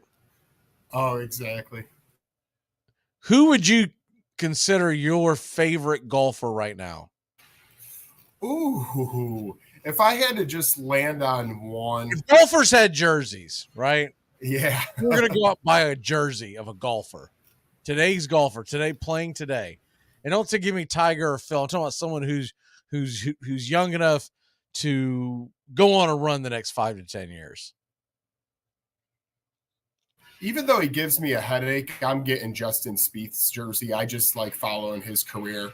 It's been very up and down over the past couple of seasons, but hey, he's still young, and it feel like a decade since he's won a major, hasn't it? My God. It has not been dominant. He was so dominant, and that's why, at 29 years old, when he was winning tournaments a few years ago, like, wow, this 25, 26-year-old, his first PGA win was in 2013. Come on, that was when he was 19. That means, I mean, just a phenomenal young talent, but it's kind of been very up and down lately. But that'd be the one jersey I get. And I got a funny story that I heard today. You know how obviously, and a lot of people do, the live players. And for people that don't know, that's the second, league they started where it's a bunch of probably corrupt. The horror league. Yeah. So they finally got a TV. You'll like this. They finally got a TV deal with the CW, which why you would go to the CW, I have no idea. But anyways, yeah, I don't even know how to find it. I'd have to think about it. I'd have to Google it. Do I have the CW? And if so, exactly. Where the hell is it? Exactly. So they have their last tournament on that channel, and they're at hole 15. It's a pretty good tournament. It's down to a few guys all neck and neck. They only paid for a 4-hour time slot, so they did not pay for the entirety of their tournaments to be on there. So when it came to hole 16, it cut to One Tree Hill on the CW, and everybody. Yes! Which, for folks who aren't familiar with that thing's been canceled. I mean, that thing has been on TV in a decade. So it goes to the rerun of One Tree Hill? Yes, and everybody who was watching the Live Tour, which probably still wasn't too many, but they all were very PO. They missed. That's like the modern day version of the Heidi game. Are you familiar with that? I've heard about it. Jets and Raiders were playing an NFL game.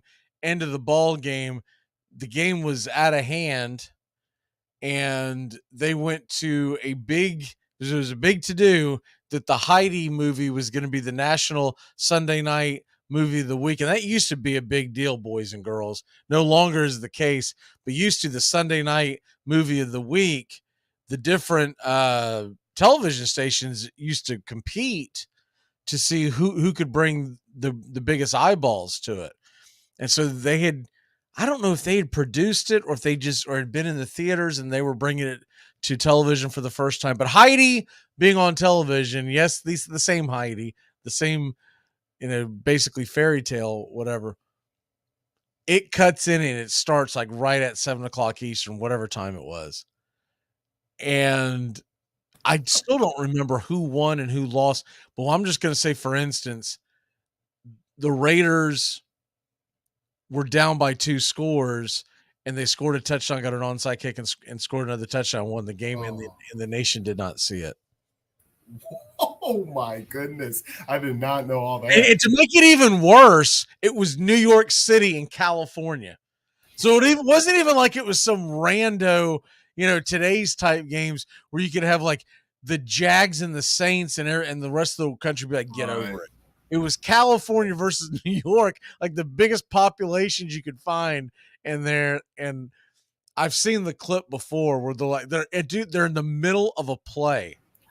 In the middle of the play, the quarterback's dropping back to pass, and you can see him because I don't remember who had the ball, but once again, let's just say, for instance, it was the Jets.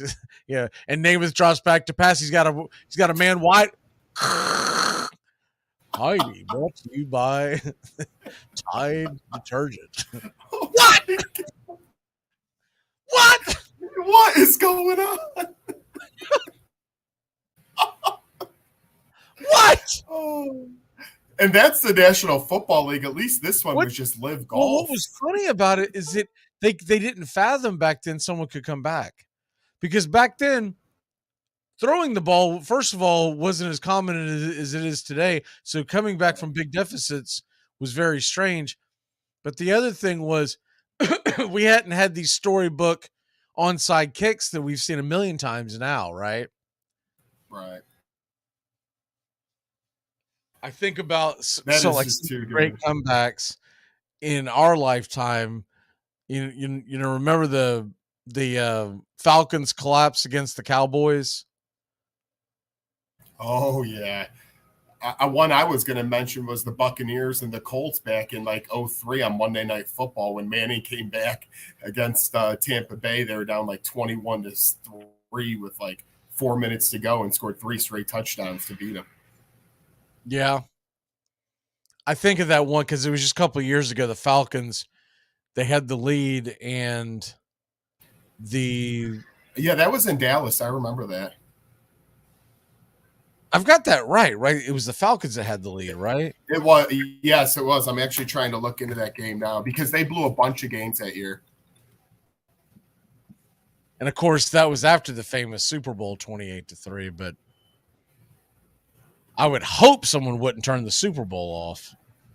Yeah, it was in 2020, and I lost that Super Bowl bet. What's new? I was thinking in 2020 Go ahead. No, I was just saying in 2020, the Cowboys took the lead for the first time with a field goal. They beat the Falcons 40-39 in a shootout. Yes, I'm remembering this game perfectly now. Yeah, I remember the game, and I was about to say I think it's during 2020, but then I was like, man, I remember fans being in there. So was it 2020? But I guess the NFL was already. Do you have the date on that? September 20th, 2020. Oh wow! So the year right after COVID. So it was the beginning of the season, COVID year. Okay. Yep, week 3.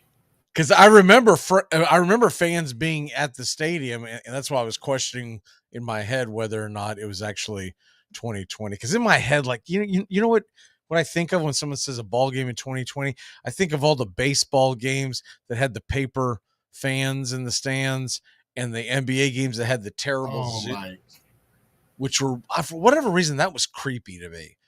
Like the stupid paper fans, that didn't bother me.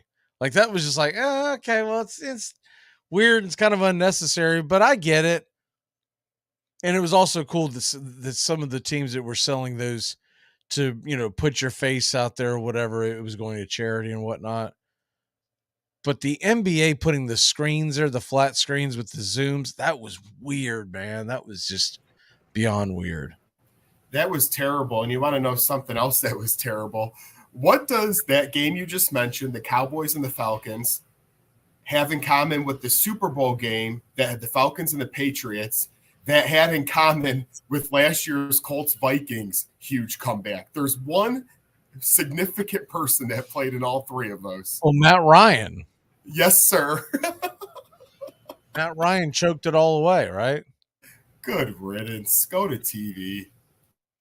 And now he's going to get on TV and tell you what everybody's doing wrong. That's like when Danny O tells us what to do and he goes out the back of the end zone. Exactly. He's going to get there and tell you why every quarterback's an idiot. And they really need good clock management is what they need. Trust me, I never had it. Yeah, I guess he could tell everyone not to make the same mistakes he does. I mean, that's the equivalent of like when A-Rod tries to tell you about playing the game the right way. And I'm like, what? You were busted for steroids twice. And he may not even be talking about that aspect of it. He might be talking about other things. He plays the game the right way. That's what I really appreciate about good. What the hell are you talking about, you dirty bum? 420. Smoke them if you got them. We'll be back in a flash here on Braves Country. Hi, it's Jamie, Progressive's Employee of the Month, 2 months in a row. Leave a message at the... Hi, Jamie. It's me, Jamie. I just had a new idea for our song about the Name Your Price tool. So when it's like, tell us what you want to pay, hey, hey, hey, and the trombone goes, blah, blah, blah, and you say, we'll help you find coverage options to fit your budget. Then we just all do finger snaps while a choir goes, savings coming at ya, savings coming at ya. Yes? No? Maybe? Anyway, see your practice tonight. I got new lyrics for the rap break. Progressive Casualty Insurance Company and Affiliates. Price and coverage match limited by state law. It's time to live, laugh, and create memories again with MSC Cruises. Join us on some of the world's most modern and innovative ships. Discover again at our new private island, Ocean Key MSC Marine Reserve, named Best New Cruise Destination. Cruise the Caribbean and Bahamas from Miami or Port Canaveral. Book now with free balcony upgrades and flexible booking changes. Call your travel advisor or visit msccruises.com. Restrictions apply. MSC Cruises, a world of discovery. Hey, Braves fans, thank you for listening to Braves Country Baseball. Hi, I'm Mac Magee, and we are here to bring you play-by-play, pitch-by-pitch of your Atlanta Braves, bringing you spring training and 2 to 3 games a week all season long. Please like and subscribe today. Braves Country Baseball.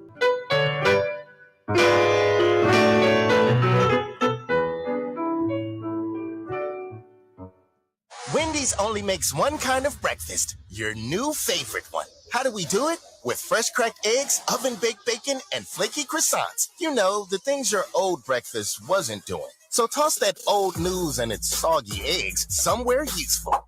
And get to Wendy's, with a sausage, egg, and Swiss croissant, bacon, egg, and Swiss croissant, and honey butter chicken biscuit. Choose wisely. Choose Wendy's. Limited time only. Single item at regular price. Price and participation may vary at U.S. Wendy's. You're listening to Braves Country, weekdays, 3 to 5 p.m.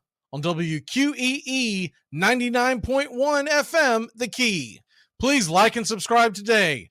YouTube.com/@Braves Country.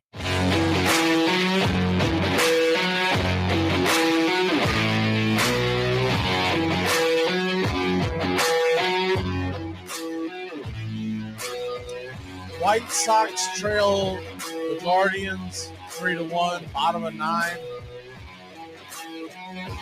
And Emmanuel Clase's in the game, so that's probably Katie barred the door right there. But Sox still have a chance, have a puncher's chance of possibly getting back into this game. Probably not, though, Maggie. Clase is he's a Clase by himself, right? So you're saying there's a chance, though? There's not. He's throwing these 99-mile-an-hour cutters. I mean, just sick. He gone. NBA. Celtics went out there and did what I expected them to do in game 1. Dropped the ball. It's unbelievable how underachieving this team is. Series after series after series. Happened to them in the Philadelphia series. They dropped game 1, and now their backs are against the wall, and they're going to have to go out and play a great game tomorrow night. And Butler is tougher than anyone that the Celtics have, and they're getting out-coached. And I don't think either one of those things will change. No, you're 100% right. And honestly, I actually took the Heat money line yesterday because one thing I learned about the Boston Celtics is this. When they're on top of the world and everyone loves them, like after game 7, they're going to have a clanker. And then next game, I do guarantee in game 2 they'll win tomorrow. But they always are up and down, and it's so inconsistent. Like you said, Eric Spoelstra, Jimmy Butler, you're not going to get better than them. Spoelstra's going to have an awesome game plan. And Jimmy Butler, I don't want to ever compare him to Michael Jordan, but he has that it factor when he just makes the big play at the right time. Even if it's a steal, he gets a clutch steal when it's needed, a rebound. He just does everything for them. I don't think that helps them win game 2 tomorrow. I think Boston will actually get it together. But like you said, nobody on Boston is tough enough. And between Tatum and Brown, sometimes you don't know what you're going to get. Even if they win game 2, they're going to have to find out a way to get a W in Miami to try to get it back to Boston with the 2-2 series. And, lifelong Celtics fan, so I watch the games, and of course I pull for them. There's a small part of me that doesn't really care if they get knocked out, because if they get knocked out, it means I don't have to watch the NBA anymore, and I can just focus on baseball. There's no way in hell I'm watching the Heat versus the Nuggets in the championship. I don't think what the NBA wants, they want Celtics Lakers. Oh yeah, but I think we might end up getting Heat Nuggets. And that's why I love watching this Nuggets Lakers series, because when you got two guys like Jokic and Davis, who are two of the best centers in the league, but they do completely different things in terms of athleticism and how they move on the court. That's what I love so much, is watching those two big men, because to me, in the Eastern Conference Finals, it's really going to be a good series, probably go 7 games, but the intrigue is a little less to me than the West. And then if we get Nuggets Heat, like you said, in the finals, as huge of NBA fan as I am, man, that will be lackluster ratings-wise. Oh, my goodness. Oh, it's going to be a snore fest. Oh, my gosh. Honestly, the only one that's going to have good ratings would be Celtics Lakers. Because even Celtics Nuggets will be I mean, you've got the star power on each side, But I mean, does Denver bring that many fan eyeballs to the TV? I think the Celtics being in it alone would help immensely. The But only reason LeBron is not going to build anything if the Celtics aren't on the other side. I agree with the Celtics needing to be there. Only thing I will say about Denver is that at least you got Jokic, where people want to always see, a lot of people know him, that he's a 2-time MVP, a big overseas, guy who came over here. So maybe Celtics Nuggets would do it for me, but you know what they want, like you said. They want LA, they want Boston, the two big markets with LeBron James. But if it's Heat and whoever, I just don't think anyone's going to care. I mean, yeah, Florida basketball fans will watch.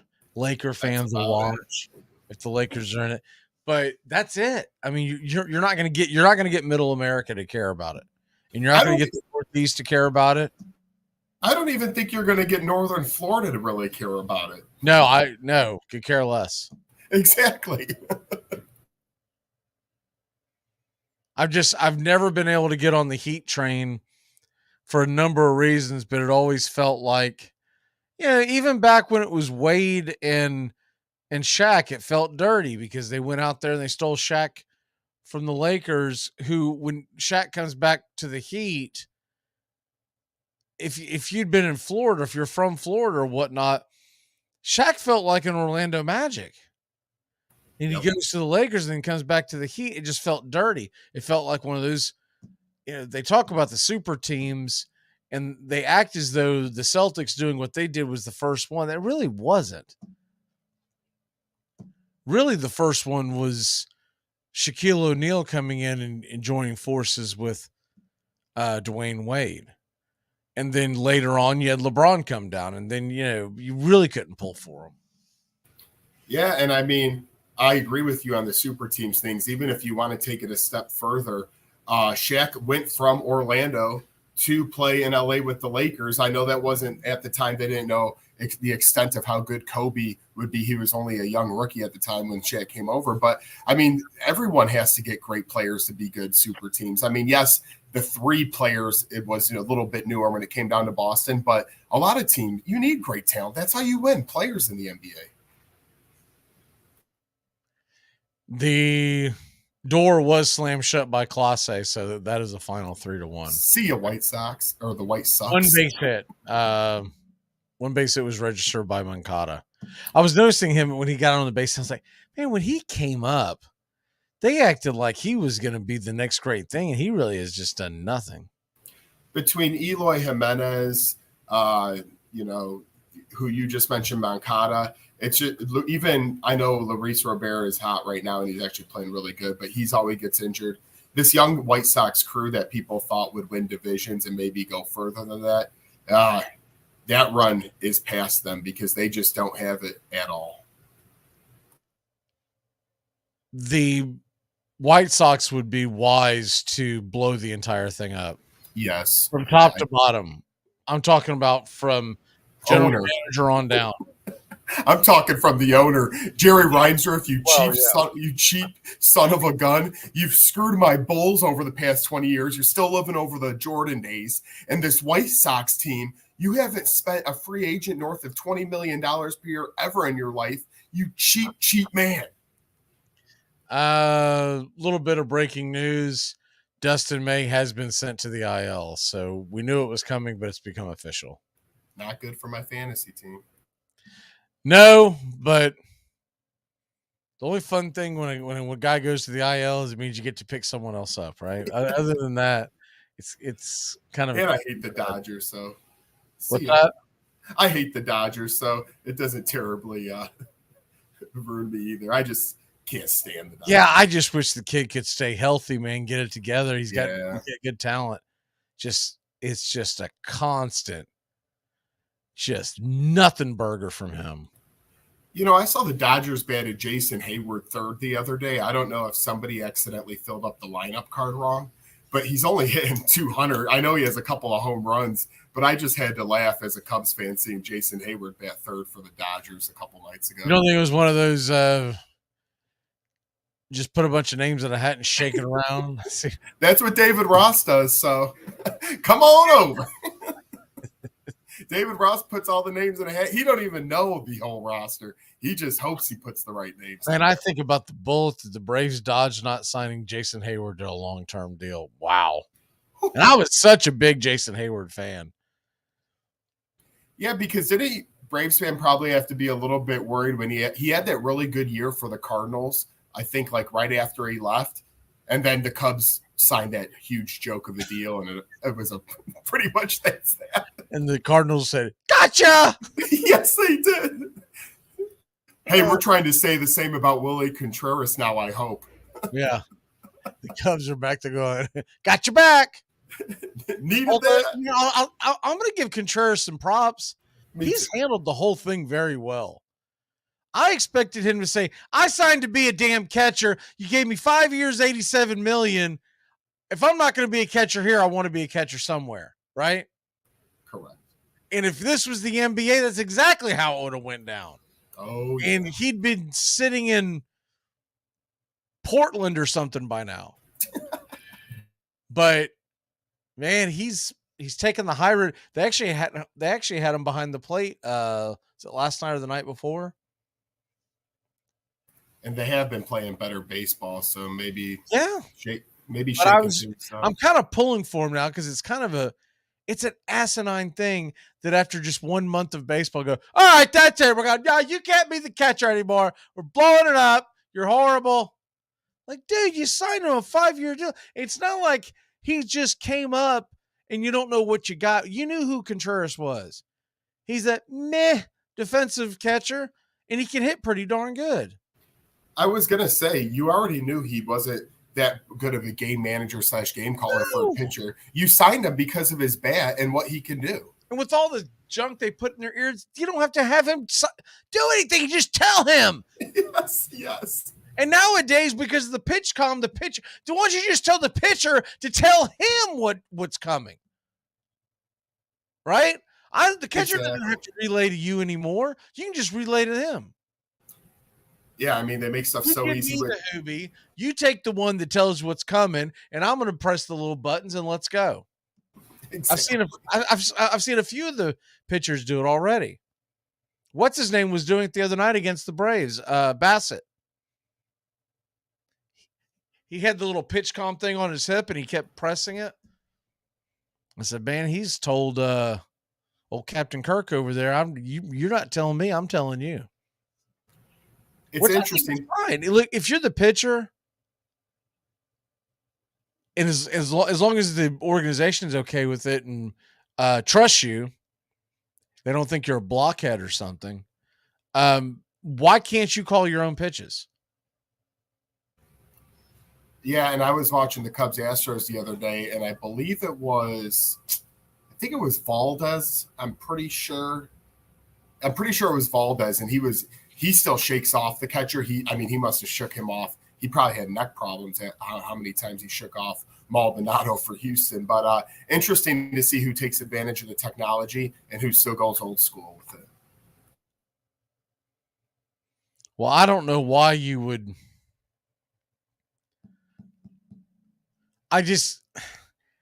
His defense is not that bad. And if it's about the game management part of it, just take that out of his hands.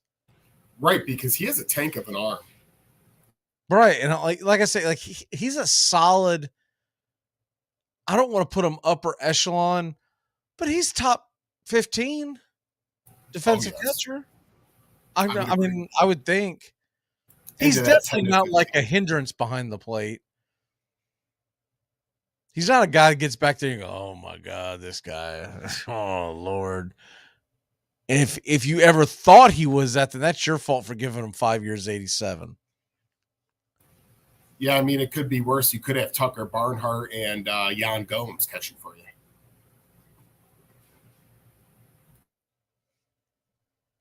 Oh, that's my team. I'm sorry. I'm sorry. I'm just trashing my team any chance. I was starting to think before I caught what you said. Tucker Barnhart and Jan Gomes, are they even in the league anymore? Yeah, that's what they're Cubs. Tucker Barnhart was charging $75 for a picture near my house the other day. I said, you'd have to pay me $75 to stand next to you and wait for a picture. Barnhart was charging $75 for a picture with him? Yes. What? Even my brother, who loves that stuff, he'll go to any of those things. You know how local cards. Oh, yeah, you know Tones. Yeah. But not Tucker Barnhart. Do you know if he got anybody to buy him? Honestly, I'll have to ask Tones next time I see him, because sometimes they show like a count number, maybe about how many people roughly went there. But Tones it got couldn't a on his wall. No, and they put it on like a Monday after Mother's Day. It's like, who's going on I know it's when the off day probably happens, but who's going on a Monday to go see you for $75? I saw a thing today where Michael Harris is doing a free autograph signing. I forget what company it was, but somewhere in Atlanta on Saturday. But the way they sold it was free autograph signing. I'm like, that's just asinine nowadays that they have to tell you an autograph signing is for free. If you're going to show up at a place of business, the place of business is paying you to come in, right? Because that's the only way they get you there. Is some kind of fee. You damn right it should be a free signing. Yes. There is no way on God's green earth I would pay for anybody's autograph. Not even $1. I would have to know that I can maybe make substantially way more than what I put in. Otherwise, I'm with you. Well, if you were doing it from that aspect of investing to sell, okay, that's a different argument. I'm saying there's nobody that I would pay to get an autograph from. Yeah. Who are you for me to have to give you money to scribble something on a pad? Yeah, it's not like they care. You literally can't even read the name that they scribble. FYI, you're not besties now, okay? They're not inviting you to the barbecue because you shelled out a couple of bucks to get a picture of them. Yes, I got Andrew. They're saying the whole time in their head the same thing that the Cardinals said to the Cubs when they sent Jason Hayward their way. Sucker! Yeah, you know what I got when I got a loser. You know what I got when I got an Andrew Luck autograph? A restraining order, because I thought he was my best friend. I mean, come on, people, be better. What? Why? I've never understood the obsession with autographs. Usually my wife will tell me that because her company works so closely with the Jaguars that they have this and that memorabilia kind of stuff available. And she'll say, and she'll ask me, she'll say, I'll see if I can get you one. I was like, okay, but if you can, try to get one that doesn't have an autograph on it, right? I don't want it. And sometimes I can't get around it. I don't remember where it is. There's football in here somewhere that a player signed, but they didn't sign it for me. They just scribbled on a bunch of footballs one day and a bunch of the employees grabbed it. And I remember she brought it home. I was like, oh, okay. And she's like, what? This is when we first met. I was like, I mean, I don't know. I mean, why did he sign it? Like, what was that about? And then she explained, oh, okay, well, that's different. And to this day, we have to go over and look at it and read it and try to figure out who the hell it was that signed it, because the player's been long gone. It's the best when somebody gets the autograph too and they put it on like a napkin. Can't even read the who gets an autograph on a napkin? At least that seems a little more genuine, that you genuinely bumped into the person. I guess. Well, when it's on a football in a glass case, it's like, you loser, you paid for that. You bought your friends. Looks like I got to clear that football off my countertop when I get home. I bet you were like in the worst fraternity in whatever college you went to. Zing, woo, bang. Loser. Unbelievable. Oh, you're killing me. All right, let's take a quick break. We come back, locks and a lot more. We'll be back in a flash here on Braves Country. Hey, sports fans. The Key has a brand new show. Braves Country is coming your way weekdays 3 p.m. Eastern to 5 p.m. Eastern. Drive time on WQEE. Braves Country is a Southern sports talk show with Magee and the Armchair quarterbacks. We'll be talking the Atlanta Braves and Major League Baseball, along with everything important to sports fans in Braves Country. The SEC, ACC, Big Ten, and the National Football League, and the big sports news of the day. That's Braves Country with Magee and the Armchair quarterbacks. Weekdays, 3 p.m. to 5 p.m. right here on WQEE, The Key, 99.1 FM, and simulcasting on youtube.com/@Braves Country.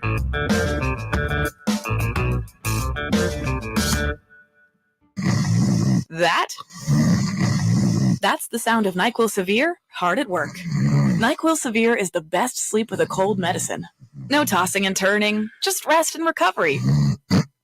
So you're ready to take on tomorrow. For powerful relief of your worst cold and flu symptoms, try NyQuil Severe. The nighttime sniffling, sneezing, coughing, aching, stuffy head, best sleep with a cold medicine. Use as directed. Keep out of reach of children. Hey, Braves fans, the Armchair Quarterbacks YouTube channel are bringing you Braves Baseball all season long.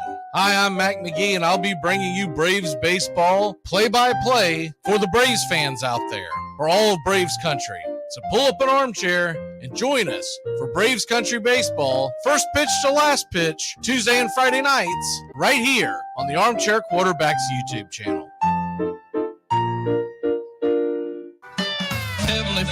Welcome back to Braves Country. Mac McGee and the Armchair Quarterbacks, weekdays 3 to 5 p.m. Drive time on WQEE.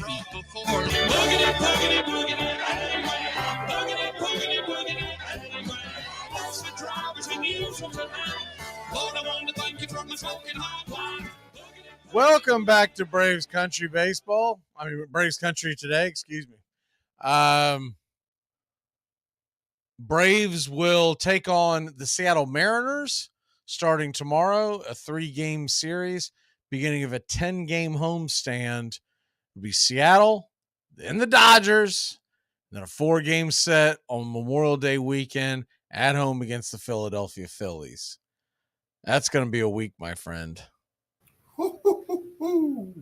That is going to be a week. And tomorrow's game's on Apple. So if you don't have it, don't worry. We'll have the game here, play-by-play, pitch-by-pitch of your Atlanta Braves on Braves Country HD YouTube. Did you see this where you've got Peacock is going to get a regular season game and they're getting a playoff game this year? Yeah, when I saw, I'm not shocked by anything anymore, I guess, especially, where how much streaming is going, but a playoff game, I know Peacock, I love Peacock. It's relatively cheap and easy, but when you're going to a playoff game, in 5 years, Super Bowl might be on Amazon Prime.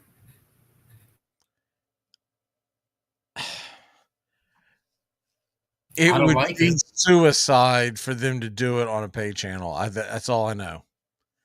Because the money that they make now on the Super Bowl, if you put it on a pay channel or a pay-per-view, which I could see it heading that direction. Mm-hmm. Woo!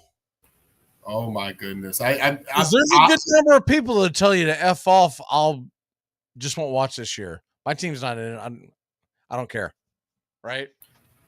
Yeah, because let's be honest, when a lot of people put the Super Bowl on, I would say about half the people at my party are like, if you weren't having something, probably wouldn't have tuned into a minute of this game. We'll all end up being like, remember in the Saints about 3-4 years ago when they got jobbed out of that pass interference call against the Rams? Yep. and there were New Orleans bars. There was at least one. I think there was a few New Orleans bars that raised so much cane about it that they decided on Super Bowl Sunday they were not going to play the Super Bowl. Instead, they replayed the Super Bowl championship of the Saints against the Colts from several years before. So, like, these local bars in New Orleans, because they were mad about the call that wasn't made, they didn't play the Super Bowl that year of Rams versus New England, I believe it was. Instead, they played the replay of the last time the Saints won the Super Bowl. Well, that wouldn't be good for me, but a lot more fun for them, because that Rams-Patriots Super Bowl was one of the most boring games of the last decade in terms of Super Bowls. My point is they start going to a streaming platform, a pay per platform for the Super Bowl. You're going to get more people do that than not. I mean, when I first read that story years ago, I was like, losers, what are you doing? I'm not saying you have to watch Super Bowl, but you're going to watch the Super Bowl 10 years old. Tracy Porter down the sideline. Oh my God, I'm going to sleep very bad tonight now, thanks to you, Magee. You're a Falcons fan or a Titans fan, so you don't have that option, because all you'd have is like losing Super Bowls to go back and watch and bask in. I do feel bad for Atlanta. That's why I'm hoping, everything. This could be a decent year for the Falcons. I know that's way off topic, but we'll see what happens. I think they're a playoff team this year. Mainly because I think they'll win the South. We'll obviously get more into this as the summer goes on, get closer to football season, but I mean, who else are you picking? Maybe the Saints. Saints always seem to stumble their way in down the stretch. It just doesn't seem like a team that puts together wins. Panthers are not ready. They won't be ready. Nope. You see Bryce Young out there in OTAs and all the Twitter hate that was out there talking about, because he looked so small compared to all the other players. Everyone was on there talking about is it bring your kid to work day and all that. I'm not kidding you. Because when people were talking about the Bryce Young size, I was like, yeah, you know what? I'm gonna put that on the back burners for now. But when I saw him behind the offensive line on Twitter, he did look extra small. Like, it didn't just look like a little bit small. In his defense, he did not have pads on. They did. So that added to it. But yeah, he's not big. He might have to stick a little extra something on the bottom of those shoes.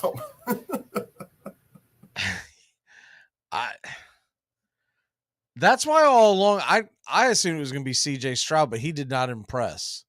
He did not impress at all. So I feel like you're going to end up with, when it's all said and done, I think CJ Stroud's the wild card.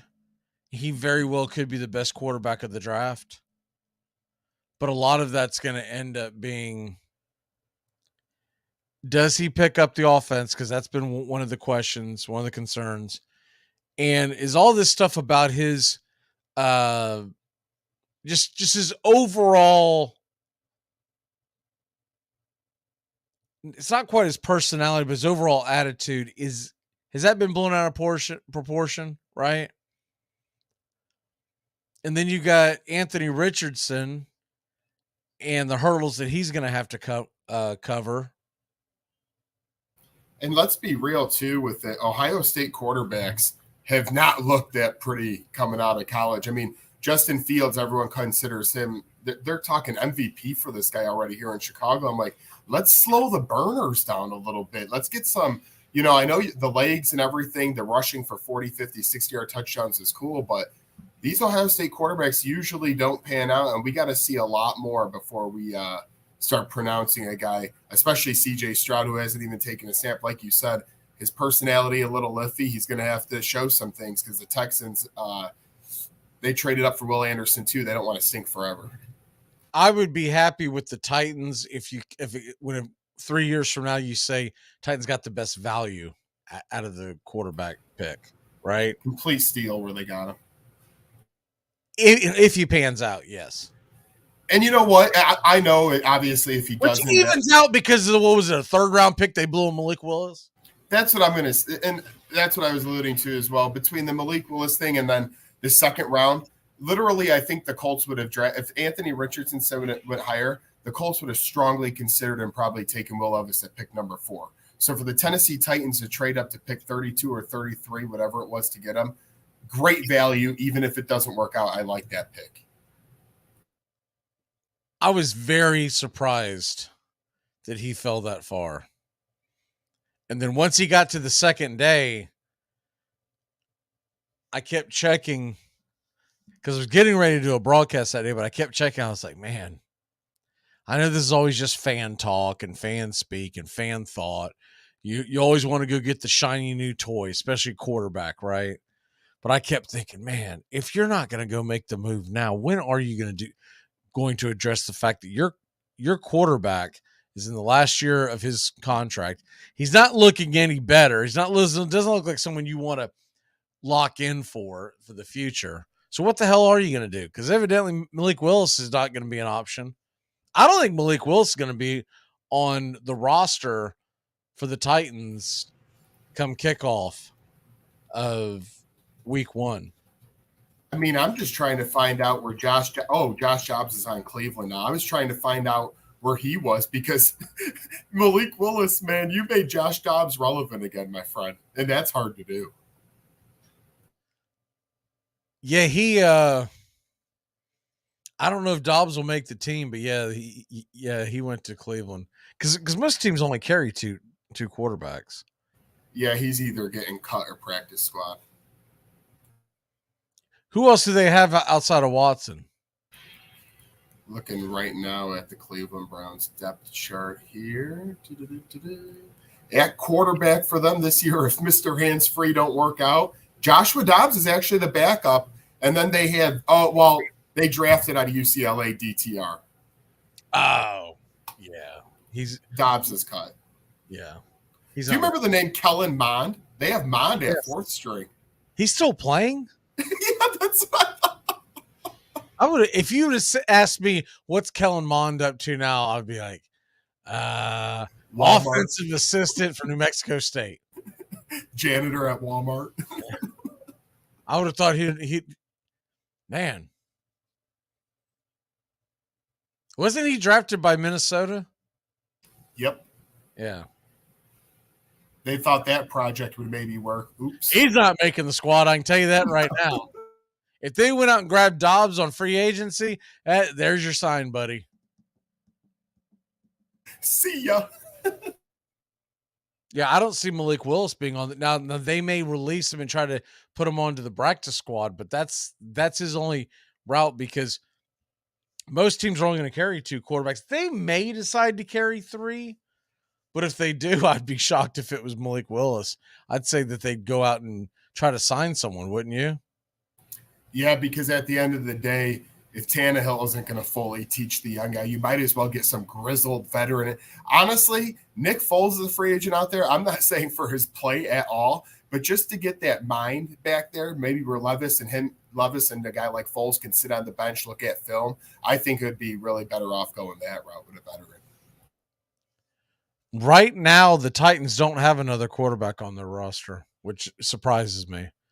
But we haven't hit the summer yet. Matt Ryan hasn't retired either.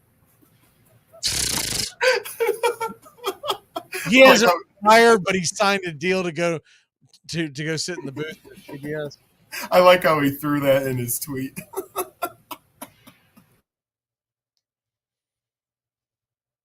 Right now, Titans have Levis, Tannehill, and Malik Willis. That's it. That's I'm surprised that they didn't bring Dobbs back. Because that would have been a good safety net to have Dobbs in there in case Tannehill. Well, no, not if when Tannehill gets hurt.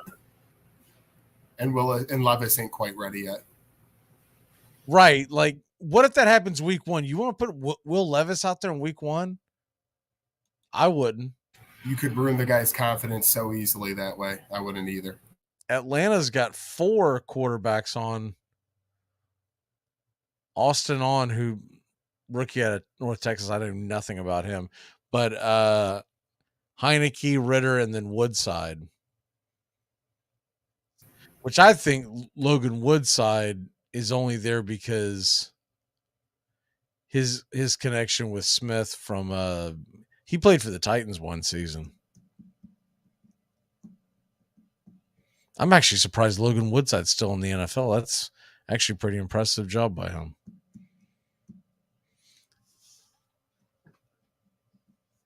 I'll tell you what, though, that Falcons running back room,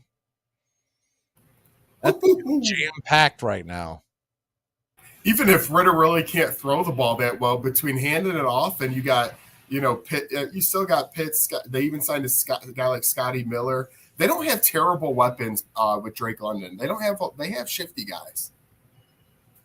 And that BJ Baylor that they signed out of Oregon State, the rookie, he's supposed to be a legitimate threat to make the roster, if nothing else, with the special teams. Because right now you've got Algier, Baylor, Huntley, Patterson, Rokovich, and then of course Bijan Robinson. Oh, and Carlos Washington, Southeast Louisiana. I wonder if this is a big year for Arthur Smith, or they're going to give him one more pass because this is year 3. Yeah, Patterson is probably going to have to be in. I don't know if he'll go to a true wide receiver, but he'll go into some kind of a hybrid. There's a lot of options there on that offense this year. They could put up a lot of points. This could be a fun team to watch. I can't wait. I even got me a new Falcons hat. Oh, you're going to be rocking that beginning of the season, I hope. Yeah, I got the old school red with the black bird on it.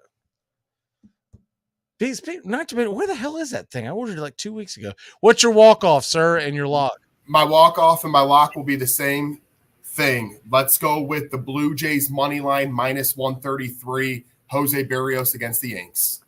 My lock is I saw it drop down again, so I'm going to grab it. My lock over under of the St. Louis Dodgers game 8.5. You can get it on 2 different books. 8.5, it's a -120. 9, it's an even. So whichever one you prefer, I'm taking the 8.5 -120. My lock is see you tomorrow. We're out of time. Stay tuned for Brian Snow and the rest of Sports Map Radio tonight. We'll be back tomorrow, 3 to 5. Goodbye, sweetheart. Well, it's time to go. We're back tomorrow with another show. Well, unless we're fired, we'll talk to you then. Goodbye, sweetheart. Goodbye. Goodbye. Guys and gals, it's time to go. We'll see you on the next show. Same bat time, same bat channel. Thanks for listening to Braves Country with Mac Magee and the Armchair Quarterbacks on 99.1 FM WQEE, The Key in Noonan, Georgia, and simulcasting on youtube.com/@Braves Country. Braves Country comes your way weekdays, 3 p.m. Eastern to 5 p.m. Eastern. Please follow, like, and subscribe today. Armchair Quarterback Radio, your first choice for Southern sports. Something of the 5th of September. Something of the 5th of September. She said a lot that I can't remember. Something of the 5th. Can I get another cigarette, please? Can I get another cigarette, please? Yeah, I know I live to regret it. Just give me another cigarette, please.